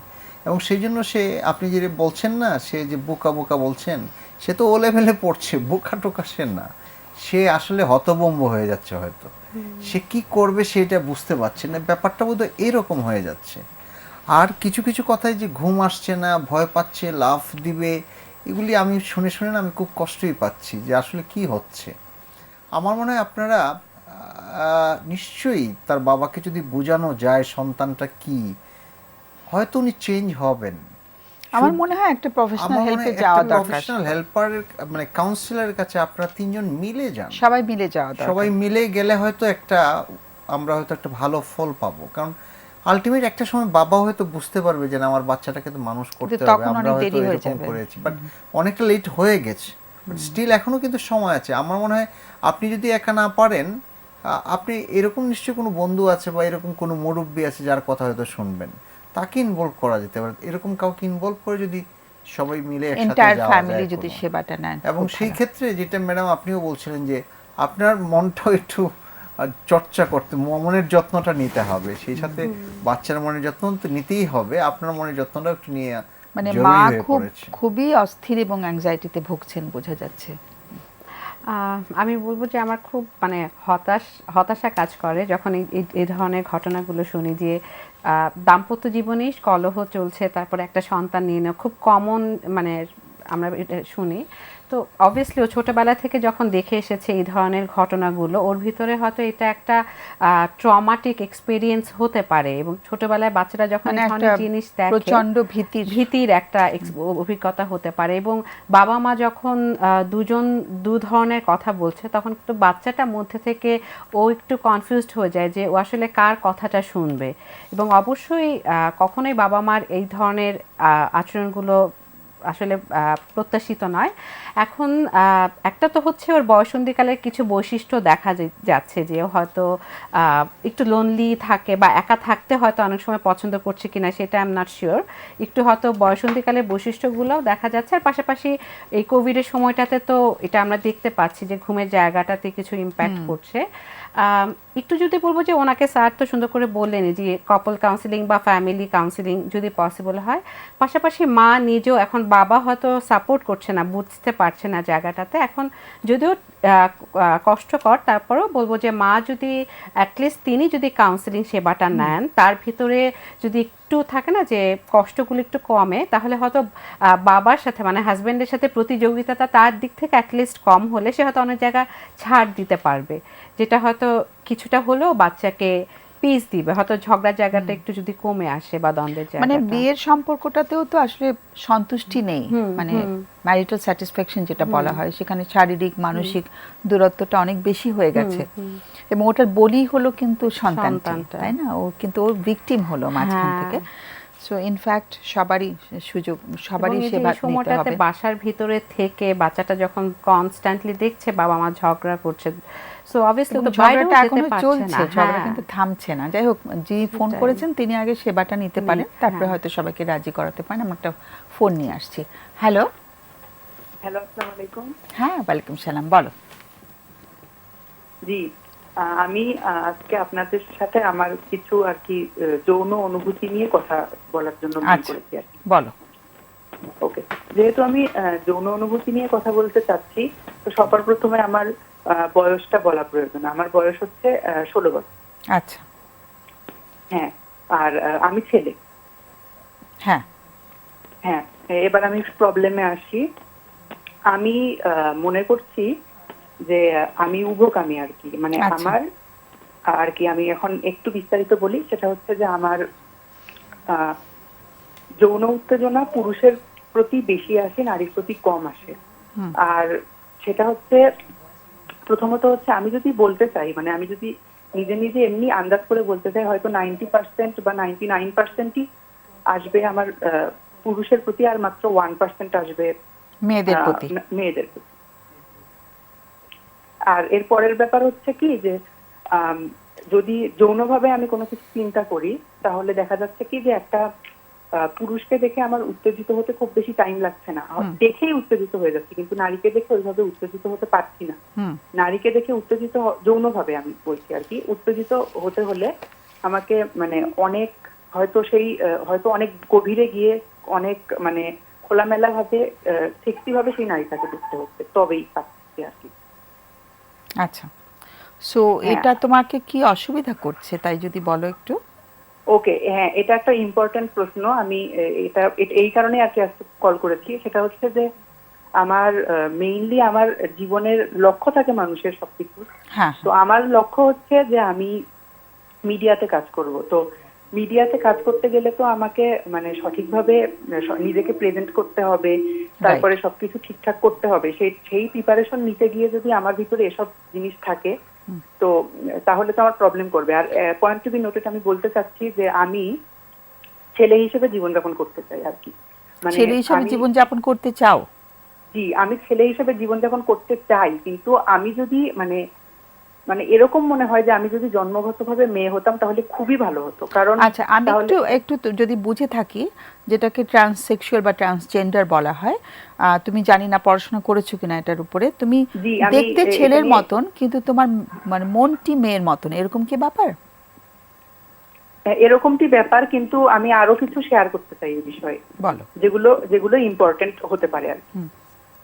হ্যাঁ, তো আমি আসলে মানে আপনি হয়তো প্রশ্ন করতে পারেন আমাকে যে আমি যে এরকম, এটা আসলে আমার কেমন লাগে, আমি কেমন বোধ করছি এটার কারণে। তো সেটা হচ্ছে কি, আমি এর উত্তরে বলবো যে যদি আমি মিডিয়া লাইফে কাজ করতে না চাইতাম আর ধর্ম মানে আমি যদি ধর্ম না মানতাম, তাহলে হয়তো আমি মানে এইভাবেই জীবনযাপন করতাম কিংবা অস্ত্রোপচার করে নারী হয়ে যেতাম। কিন্তু এই ধর্মর কারণে এবং মিডিয়াতে আমি কাজ করতে চাই, সেই কারণে আমি একজন পুরুষ হিসেবে জীবনযাপন করতে চাই। আর আমার কাছে মানে মিডিয়াতে কাজ পুরুষ করার হয়ে যদি অগ্রাধিকার সবচেয়ে বেশি, পুরুষ হিসেবে যদি মিডিয়াতে জীবন কাজ করতে যাপন চাওয়ার অগ্রাধিকার সবচেয়ে বেশি, ধর্মের অগ্রাধিকার আছে, এই কারণে আমি পুরুষ হিসেবে জীবনযাপন করতে চাই। না না, একটা তোমাকে আমি আরেকটু বুঝতে চাচ্ছি, যেটা তুমি একটা একটা আমাদের যে ম্যানুয়াল আছে সেখানে একটা অসুবিধার কথা এখন বলা হচ্ছে, জেন্ডার ডিসফোরিয়া। তুমি কি নামটা শুনেছো, জেন্ডার ডিসফোরিয়া? না, এই নামটা আমি আচ্ছা, শুনিনি। তারা কিন্তু যারা অস্ত্রোপচার করে তাদের যে শারীরিক গঠনটাকে বদলে ফেলে, তারা হচ্ছে যেই জেন্ডারে তারা জন্ম নিয়েছে সেই জেন্ডারটা ওরা নিতে পারে না। হ্যাঁ, তাদের যে শারীরিক যে বৈশিষ্ট্যগুলো তারা সেটা গ্রহণ করতে পারে না। তারা কিন্তু অস্ত্রোপচারের মাধ্যমে প্রথমে তারা হরমোন ট্রিটমেন্ট করে, হরমোন ট্রিটমেন্ট করার পরে সে হয়তো একটি মেয়ে, সে ছেলের মতন জীবনযাপন করতে চাইছে, প্রথমে সে হরমোন ট্রিটমেন্টে যায়, এটা একদম বিজ্ঞানসম্মতভাবে আজকাল করা হচ্ছে। তারপরে সে তার মানে শরীরে অস্ত্রোপচার করে, আমি জানি কাউকে যে হয়তো মেয়ের শরীর নিয়ে জন্ম নিয়েছে বাট ও ছেলে হতেই পছন্দ করে। কিন্তু তোমার মনে হচ্ছে না, যেহেতু তুমি ধর্মীয় বিশ্বাসী, তোমার মনে হচ্ছে তুমি অস্ত্রোপচারে যাবে না, তাই তো? সার্জারিতে তুমি যাবে না? যাব না। আচ্ছা, এখন তুমি বলছো তুমি ছেলে হিসেবে জীবনযাপন করতে চাও এবং মিডিয়া লাইনে কাজ করতে চাও, সেখানে বাদ সাধছে কোনটা? তোমার অসুবিধা কোথায় হচ্ছে? আচ্ছা, এই বিষয়ে আমি বলি, সেটা হচ্ছে কি যে আমি আমার আচরণের মধ্যেও কিছুটা মেলি ভাব আছে, যেটা থাকলে চলবে না আমার। আর আমি এটা মনে করতেছি কি যে আমার যদি মানে সেম সেক্সের প্রতি এই আকর্ষণটা থাকে, তাহলে হয়তো এই আচরণটা আমার থাকবেই, চলতেই থাকবে। সেটা নিয়ে তুমি একটু মানে ভীত হচ্ছ, একটু ভয় পাচ্ছ, না কি অনুভূতি হচ্ছে তোমার মধ্যে? আমার মধ্যে অনুভূতি হচ্ছে, আমার এখন টার্গেট একটা, আমি মিডিয়াতে কাজ করবই করব, তার জন্য আমাকে নিজেকে স্মার্ট করতে হবে। নিজেকে স্মার্ট করতে হলে আমার এই মেয়েলি স্বভাব থাকলে চলবে না, আমি নিজেকে সম্পূর্ণ পুরুষ করে তুলব। হ্যাঁ, কিন্তু এই যে মেয়েলি স্বভাবটা তোমার মধ্যে আছে, এটা তোমার মধ্যে কি ধরনের আবেগ তৈরি করছে? মানে তোমার কষ্ট হচ্ছে, না ভয় লাগছে, না দুশ্চিন্তা হচ্ছে, কোনটা হচ্ছে? আমার দুশ্চিন্তা হচ্ছে এই কারণেই যে আমি হয়তো মিডিয়া লাইনে ঠিকমতো কাজ করতে পারবো না। আচ্ছা, এটাই তোমার একটা দুশ্চিন্তা তৈরি করছে? আমার মেয়েলি স্বভাবটা কিন্তু খুব বেশি নয়, হয়তো 100%-এ 1% হবে বা 2% হবে, এরকম। কেউ কি বলেছে তোমাকে যে তোমার মেয়েলি স্বভাব আছে? আমার ফ্যামিলির কেউ ওইভাবে খেয়াল করেনি কখনো, কারণ খুব মানে মনোযোগ দিয়ে না দেখলে যেটা খেয়াল করা যাবে না। বাইরের কেউ বলেছে? বাইরে আমি যখন থেকে স্কুলে ভর্তি হয়েছি তখন থেকেই বলা হয় যে তোমার মধ্যে মেয়েলি স্বভাব রয়েছে। অনেক সময় টিনেজে হাফ লেডিস বলে ডাকা হয়, এরকম কিছু শুনেছো? এটা বলা হতো। এটা বলা হতো, এবং সেটা নিয়ে তোমার কষ্ট হতো না? হ্যাঁ, এখানে আমি একটু এই কষ্ট, এইখানে এই জায়গায় কষ্ট বিষয়টা নিয়ে আমার একটু বলার আছে। সেটা হচ্ছে যে আমি যখন স্কুলে নতুন ভর্তি হলাম, কেজি 1, তখন কতটুকুই বা বুঝি, কেজি 1 বা কেজি 2 যখন পড়ি, তখন তো আমি খুব বেশি বুঝি না। তখন যখন আমাকে বলা হতো, তখনকার কথা আমি মনে করতে পারি না ঠিকভাবে, তবে এখন আমি দেখছি যে আমি কোনো ফিল করি না ওই বিষয়ে। আমার কথা হচ্ছে যে আমি যেটা করবই, এখানে মানুষের বলাকে আমি কখনোই প্রাধান্য দেব না। এখন এই ফিল না করাটা আমার ছোটবেলা থেকে জিনিসটা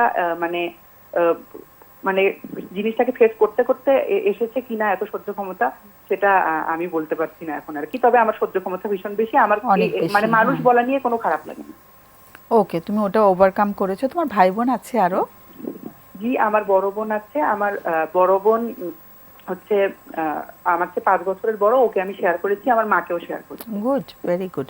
এবং আমার তাদের আমি মানে তারা কি বলে আমি সেটা নিয়ে বলতে চাচ্ছি। সেটা হচ্ছে যে আমার মা এই বিষয়গুলো নিয়ে অতটা বেশি বোঝে না, উনি ঘর সংসার নিয়ে থাকতেই বেশি পছন্দ করেন।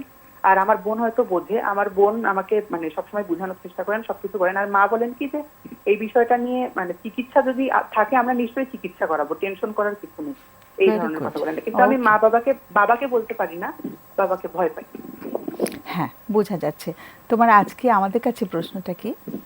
জি, আমার আজকে আপনাদের কাছে প্রশ্নটা হলো যে আমি যদি কাউন্সিলিং নিই, তবে আমি এই সমস্যাটা থেকে সম্পূর্ণরূপে বেরোতে পারবো কি পারবো না? অর্থাৎ আমি সম্পূর্ণ পুরুষের মতো আচরণধারী এবং পুরুষের প্রতি যৌন উত্তেজনা যাতে আসে, এরকম হতে পারবো কি পারবো না? আচ্ছা, সো এটা তো তুমি তোমার চাওয়াটা, কিন্তু কাউন্সিলিং হেল্প তুমি অবশ্যই তোমাকে একটা উপকার দেবে, তাতে কোনো সন্দেহ নেই। তুমি একটু লাইনে থাকো। কাউন্সিলিং হেল্প নিলে আমি ওইরকম জীবনযাপন করতে পারবো কি পারবো সেটা না সেটা গোলটা আমরা পরে সেট করি, আগে তুমি হেল্পটা নিয়ে আরেকটু বোঝার চেষ্টা করলে ভালো হয়। তুমি একটু লাইনে থাকো। কারো কোনো প্রশ্ন আছে? একটু ছোট্ট তোমাকে দুটো প্রশ্ন করি। একটা হলো, তুমি কি কখনো হরমোন টেস্ট করেছো? কোনো হরমোনের টেস্ট করেছো তোমার? যে না, টেস্টোস্টেরন আমি হরমোন কখনো বা হরমোন প্রোল্যাকটিন হরমোন এরকম কোনো টেস্ট হয়েছে? না না, এরকম কখনো কোনো টেস্ট টেস্ট হয় হয়নি। নাই। তুমি কি যখন ছোট ছিলে বা কখনো কি ক্রস ড্রেস পরেছো? মানে তুমি তো ছেলে, তুমি কি মেয়েদের পোশাক পরতে বা বাসায় মেয়েদের পোশাক পরেছি এটাতে স্বাচ্ছন্দ্য ফিল করেছি, এরকম কখনো ছিল? আমার মানে মেয়েদের পোশাক পরে সাজতে ইচ্ছা করে। শাস্তি ইচ্ছা করে, হ্যাঁ। এটা করেছো কিনা, মানে এরকম পোশাক পরেছো, একলা ভালো ঘরে feel অনেক করেছো, সময় এরকম মেয়েদের করেছো? পোশাক পরে পরে অনেকে, তুমি তাই করেছো কখনো? এরকম এক্সপিরিয়েন্স আমার আছে, তবে বেশিরভাগ সময় আমি যেটা করি সেটা হচ্ছে যেমন বাঙালি পোশাক হিসেবে দেখতে গেলে ছেলেদের পোশাক পাঞ্জাবি, মেয়েদের পোশাক শাড়ি। তো আমার যখন শাড়ি পরতে ইচ্ছা করে তখন আমি পাঞ্জাবি পরে নিজেকে শান্ত করার চেষ্টা করি। আচ্ছা, মানে তুমি কিছু চেষ্টা করে যাচ্ছ নিজেকে ভালো রাখার জন্য। একদম। আর মনজিয়ার কোনো প্রশ্ন? দুটো, হ্যাঁ, দুটো প্রশ্ন হ্যাঁ, করতে আমার চাই। আসলে তোমাকে দুটো প্রশ্ন করবে আমাদের অতিথি, একটু শোনো ওকে, প্লিজ। ওকে। আপনি বলছিলেন যে ছোটবেলা থেকে আপনি বেশ কিছু অভিজ্ঞতা হয়েছে যেখানে আপনাকে বাজেভাবে আপনাকে বিভিন্ন কথা বলা হচ্ছে। তো একটু জানতে চাচ্ছি, কখনো কি নিজেকে ক্ষতি করার কথা চিন্তা এসেছে কিনা বা কখনো করেছেন কিনা এই ধরনের কিছু? না, আমি নিজেকে আচ্ছা। রিপেয়ার করার চেষ্টা করে যাই সবসময়। ওকে, ওকে, নাইস। এবং আরেকটু জানতে চাচ্ছিলাম, আপনি মিডিয়ার ব্যাপারে খুব দৃঢ় মানে প্রতিজ্ঞাবদ্ধ। একটু জানতে চাচ্ছি যে কী কারণে মিডিয়াতে কাজ করার জায়গাটা আপনার কাছে এত গুরুত্বপূর্ণ? আমার কাছে সাকসেস অনেক বড় বিষয়। আর আমি মনে করি মিডিয়াতে যারা কাজ করে তাদেরকে মানুষ খুব ভালো করে চেনে, আমাকেও অনেকে চিনুক। আর আমি মিডিয়ার কাজ বিষয়ে, মিডিয়াতে যেসব কাজ করা হয় সেসব বিষয়ে আমার আগ্রহ আছে। Okay, thank you. Thank you আর সো আমি আরেকটা মাচ। বিষয় বলতে চাচ্ছি, সেটা হচ্ছে আমার ফ্যামিলির অবস্থাটা ছোটবেলা থেকে কি ছিল, এটা আমি একটু বলতে চাচ্ছি। একটু তাড়াতাড়ি বলো, আমাদের তো সময় একদম সংক্ষিপ্ত হয়ে যাচ্ছে। হ্যাঁ, ওকে, একটু আমি বলছি, তাড়াতাড়ি বলো। দ্রুতই বলছি। আচ্ছা, তো আমার মানে মা বাবা সবসময় মানে আমাকে নিজেদের কাছেই সবসময় রাখার চেষ্টা করেছেন, এবং যেখানে যেমন আমার মা, তিনি মহিলাদের মধ্যে বেশি যাবেন এটাই স্বাভাবিক। তো আমি যখন যেতে চাইতাম না, আমার মা জোর করেই আমাকে ওই মহিলাদের মধ্যেই নিয়ে যেতেন, বা হয়তো আমার বোনের ফ্রেন্ডরা আছেন তাদের মধ্যেই শুধুমাত্র নিয়ে যেতেন। তো এরকম করতে করতেই কিনা আমি জানি না, আমি মেয়েদের কাছে বেশি কমফোর্টেবল হয়ে গেলাম, আর ছেলেদের কাছে আমি বেশি কমফোর্টেবল হতে পারি না। তো এটা এখানে প্রভাব ফেলেছে কিনা আমি জানি না, আমার মনে হলো তথ্যটা দেওয়া উচিত, তাই দিলাম। ঠিক আছে, মানে ছেলেদের সাথে কমফোর্টেবল হতে পারো না, কিন্তু ছেলেদের প্রতি তোমার আকর্ষণ বোধ আছে। হ্যাঁ, সেটাই। অনেক ধন্যবাদ। আর প্রশ্ন নেই তো? অনেক অনেক ধন্যবাদ। আমাদের সবার অনেক দোয়া থাকলো তোমার জন্য, শুভকামনা থাকলো। ওকে ডক্টর, আপনি কিছু প্রশ্ন করেছিলেন হরমোন নিয়ে, আপনি কিছু বলতে চান? আমার কাছে যেটা মনে হচ্ছে যে সেটা, তুমি একটু মনোযোগ দিয়ে আমাদের কথাটা শোনো। ম্যাডাম যে কথাটা বলছেন জেন্ডার ডিসফোরিয়ার কথা, তোমার সাথে কিন্তু সেটা মিলে না। আমি চিন্তা করছিলাম যে জেন্ডার আইডেন্টিটি ডিসঅর্ডার আরেকটা ব্যাপার আছে, সেটার সাথেও খুব আজকাল একটা কিন্তু তোমার এটা, জিআইডি আর নেই, কিন্তু আমাদের ম্যানুয়াল থেকে বাদ হয়ে গেছে। তো আইডেন্টিটি প্রবলেমটা তোমার মনে হয় নাই। আমার মনে হয় তুমি এই জিনিসটা বুঝতে পারছো যে আমাকে জেন্ডারটা যেটা আছে যে সেই জেন্ডারই থাকতে হবে, শুধু আমার ওরিয়েন্টেশনটা বা ডিজায়ারটা হয়তো ভিন্ন শুধু। বাট তুমি কিন্তু ছেলে এবং তুমি ছেলেই থাকতে চাও, এটাতে কিন্তু তোমার কোনো দ্বিমত নেই। তার জন্য তোমার যেটা হচ্ছে যে কিছু ওরিয়েন্টেশনের প্রবলেম হচ্ছে, এবং ডিজায়ার, সেক্সুয়াল ডিজায়ার বোধটা, এই দুইটা জিনিস আমি তোমার অসুবিধার কথা মনে করছি। সেই জন্য আমার মনে হচ্ছে যে তুমি একটু যদি হরমোন টেস্ট করো, তাহলে হয়তো এখানে কিছু ক্লু পাওয়া যেতে পারে যে তোমার টেস্টোস্টেরন লেভেল কেমন বা তোমার প্রোল্যাকটিন লেভেল কেমন। এই দুইটা জিনিস কিন্তু দেখার খুবই দরকার। তোমার যদি টেস্টোস্টেরন যথেষ্ট পরিমাণে থাকে, তাহলে কিন্তু তুমি আচার আচরণগুলি পরিবর্তন করা সহজ হবে, কারণ সমস্ত হরমোনের সাথে মনোদৈহিক ব্যাপারটি, হরমোনের সাথে মনের একটা সংযোগ থাকবে, শরীরের সাথে মনের একটা সংযোগ থাকবে। সুতরাং এই হরমোন টেস্টটা করা কিন্তু তোমার জন্য একটা জরুরি ব্যাপার হয়ে গেছে। আরেকটা আমার কাছে কখনো কখনো মনে হয়েছে তোমার কথা শুনে, যে এই যে তোমার যে বারে বারে বলছো যে পুরুষদের প্রতি তোমার আকর্ষণ বেশি 99% ইত্যাদি, সেটা অবসেশনের মতো কিনা আমার কাছে কখনো মনে হলো যে এটা অবসেশনাল থটের মতো তোমার কাছে আসছে কিনা। সুতরাং এই জিনিসটাও একটু ক্লিয়ারিফাই করার প্রয়োজন আছে।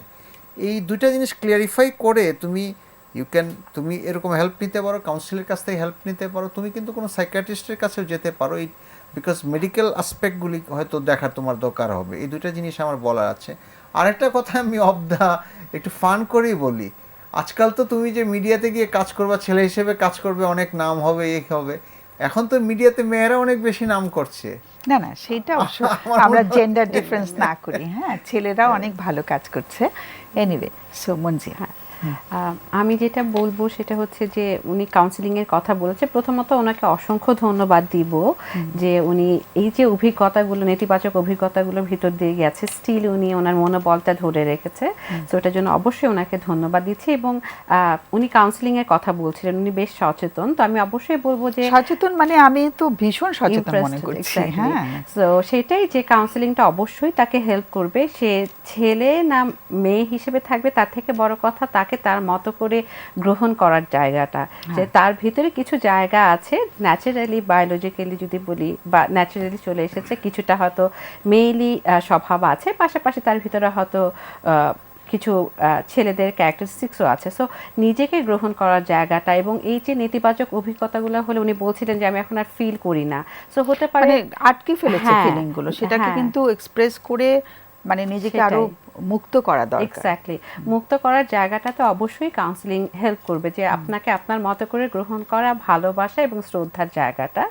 আর মিডিয়ার জায়গাটা নিয়ে একটু বলতে চাচ্ছিলাম যে অবশ্যই তার প্রতি আমাদের সাধুবাদ থাকবে, যে সে মিডিয়াতেই যাতে একটা স্থান করতে পারে। কিন্তু অনেক সময় আমরা অনেক কিছু প্ল্যান করি, কিন্তু হয়তো ওভাবে নাও হতে পারে। সেই জায়গাটাতে আমাদের কিন্তু, আমি যদি সাকসেসফুল হতে চাই, সেখানে কিন্তু আমি যে কোনো জায়গাতেই আমি সফল হতে পারবো। সো ওই জায়গাটাতে শুধু আমি মিডিয়া না, মানে যে কোনো একটা পয়েন্টে আসলে ফিক্স না থেকে আমরা যদি একটু বিভিন্ন অপশনগুলোও দেখি, তাহলে হয়তো হতেই পারে যে যে কোনো জায়গাতেই আমি সফল হতেই পারি, যদি আমার ভিতরে সেই ইচ্ছেটা মানে থাকে। একটা টার্গেট নিয়ে চললে হ্যাঁ, হয় কি হ্যাঁ। একটু আমাদের ভেঙে অসুবিধা গেলে হয়, অনেক কষ্ট তো হয়। যেমন অনেকে বলে মেডিকেলি পড়তে হবে, হ্যাঁ, তারা হ্যাঁ, যখন হ্যাঁ। মেডিকেলে পড়তে পারে না, তারা এমন ভেঙে পড়ে।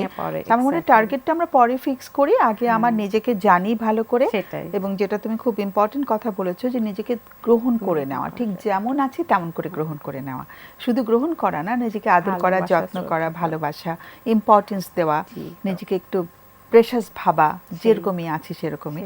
ওর So কিন্তু এই নিজস্ব সেলফ শক্তিটাও যথেষ্ট। অ্যাকসেপ্টেন্সটা আসলে খুব দরকার। ওর কিন্তু নিজস্ব শক্তিটাও খুব, মনের শক্তিটাও কিন্তু যথেষ্ট। সে কিন্তু নিজেকেও তৈরি করছে যে আমি পাঞ্জাবি পরে সেই স্বাদটা মিটাচ্ছি।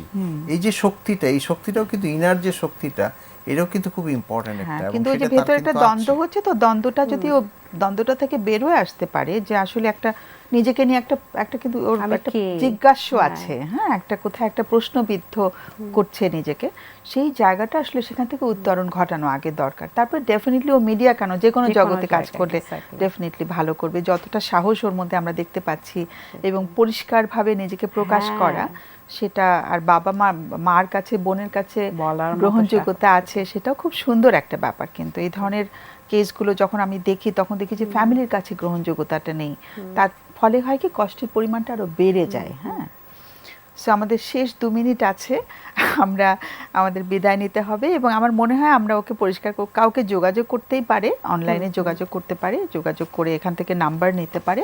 আর আমাদের তো শুভকামনা রইলই। তো আমরা শেষ 2 মিনিট আছে, জাস্ট দুজনে অল্প অল্প করে, আজকের বিষয় কিন্তু সবাই এই বিষয় নিয়ে ফোন করেছে আজকে, যে কতটা ফোন আমরা পেয়েছি, ছোট্ট করে দুটো সেন্টেন্স বলা যায় কিনা আজকের বিষয়ের উপর। জি ম্যাডাম, একটা জিনিস আর কি স্পষ্ট করে বলি, যে এই বয়ঃসন্ধি কালটাকে আমরা যেন প্যারেন্টসরা, বাবা মারা বা অভিভাবকরা একটু খুব গুরুত্ব দিয়ে দেখি। এই সময়টা খুব ভালনারেবল একটা সময়, একটা এরকম একটা সময় যে সময়ে যদি সঠিক বিকাশটা না হয় না, কোথাও আটকে যায় বা বাধাপ্রাপ্ত হয় অথবা ব্যতয় ঘটে, তাহলে কিন্তু অনেক ক্ষতি হয়ে যেতে পারে। সেই ক্ষতি কিন্তু শারীরিক ক্ষতি হতে পারে, মানসিক ক্ষতি হতে পারে, সামাজিক ক্ষতি, সব দিকেই কিন্তু হবে। এই বয়সটা কিন্তু একটা আইডেন্টিটি, একটা স্বকীয়তার সময়, একটা কিন্তু নিজের করে একটা গড়ে ওঠা, নিজের করে বড় হওয়া, একটা স্বাধীনতা, এবং আমরা জানি সবাই যে এই চিন্তা শক্তিগুলিও কিন্তু এই সময় না সুন্দর করে তার মানে develop আপনি করে এক কথা যেটা। বলতে চাচ্ছেন যে মানে বাবা মাকে এবং এই ক্ষেত্রে যেন প্যারেন্টসরা, বাবা মা বা আত্মীয় পরিবার যেন তার পাশে দাঁড়ায় এবং তাকে বোঝার চেষ্টা করে, আমরা যেন এই যত্নটা আমাদের বাচ্চাদের নিই। এক্সেলেন্ট মনজিয়া। আমি শুধু দুটো কথাই বলবো, বাচ্চাকে শ্রদ্ধা করা এবং প্রশংসা করাটা খুব ইম্পর্টেন্ট, রাদার দেন ওর নেতিবাচক জায়গাগুলোকে দেখানো, বারবার আঙুল দিয়ে না আঙুল দিয়ে দেখানো। না দেখানো। আর বাবা মা হিসেবে কিন্তু খুব বড় একটা ভূমিকায় তারা আছেন, গুরুত্বপূর্ণ একটা ভূমিকায়। সো বাবা মারাও যাতে তাদের শারীরিক এবং মানসিক স্বাস্থ্যের যত্নটা এনশিওর করে। এক্সেলেন্ট, শেষ করতে হবে। অনেক ভালো সুন্দর একটা কথা দিয়ে আমরা শেষ করছি। নিজের যত্নটা সবাই বাবা মাকেও করতে হবে। সো আমাদের একদম বিদায় নেবার পালা, শেষ ঘন্টা বেজে গেছে, আমরা বিদায় নিচ্ছি। আর আগামী অনুষ্ঠানের বিষয়বস্তু নির্ধারিত হয়েছে যে আমাদের যে অনেক ভয় এবং অনেক কষ্টের কিছু অনুভূতি হয়ে যায় জীবনে চলতে চলতে, সেই কষ্টগুলো বা ভয়ের অনুভূতিগুলো আমরা কেন একদম মানে ওখান থেকে বেরিয়ে আসতে পারি না, বা ভয়ের স্মৃতিগুলো বা কষ্টের স্মৃতিগুলো আমাদের কেন বারবার মনে পড়ে যায়, কেন আমরা ভুলতে পারি না। অনেকে বলে যে ভুলতে চাই, কেন ভোলা যায় না, সেটা নিয়ে কথা বলবো আগামী সপ্তাহে। সে পর্যন্ত সবাইকে অনেক অনেক ধন্যবাদ, অনেক শুভকামনা জানিয়ে আজকে শেষ করছি। শুভরাত্রি।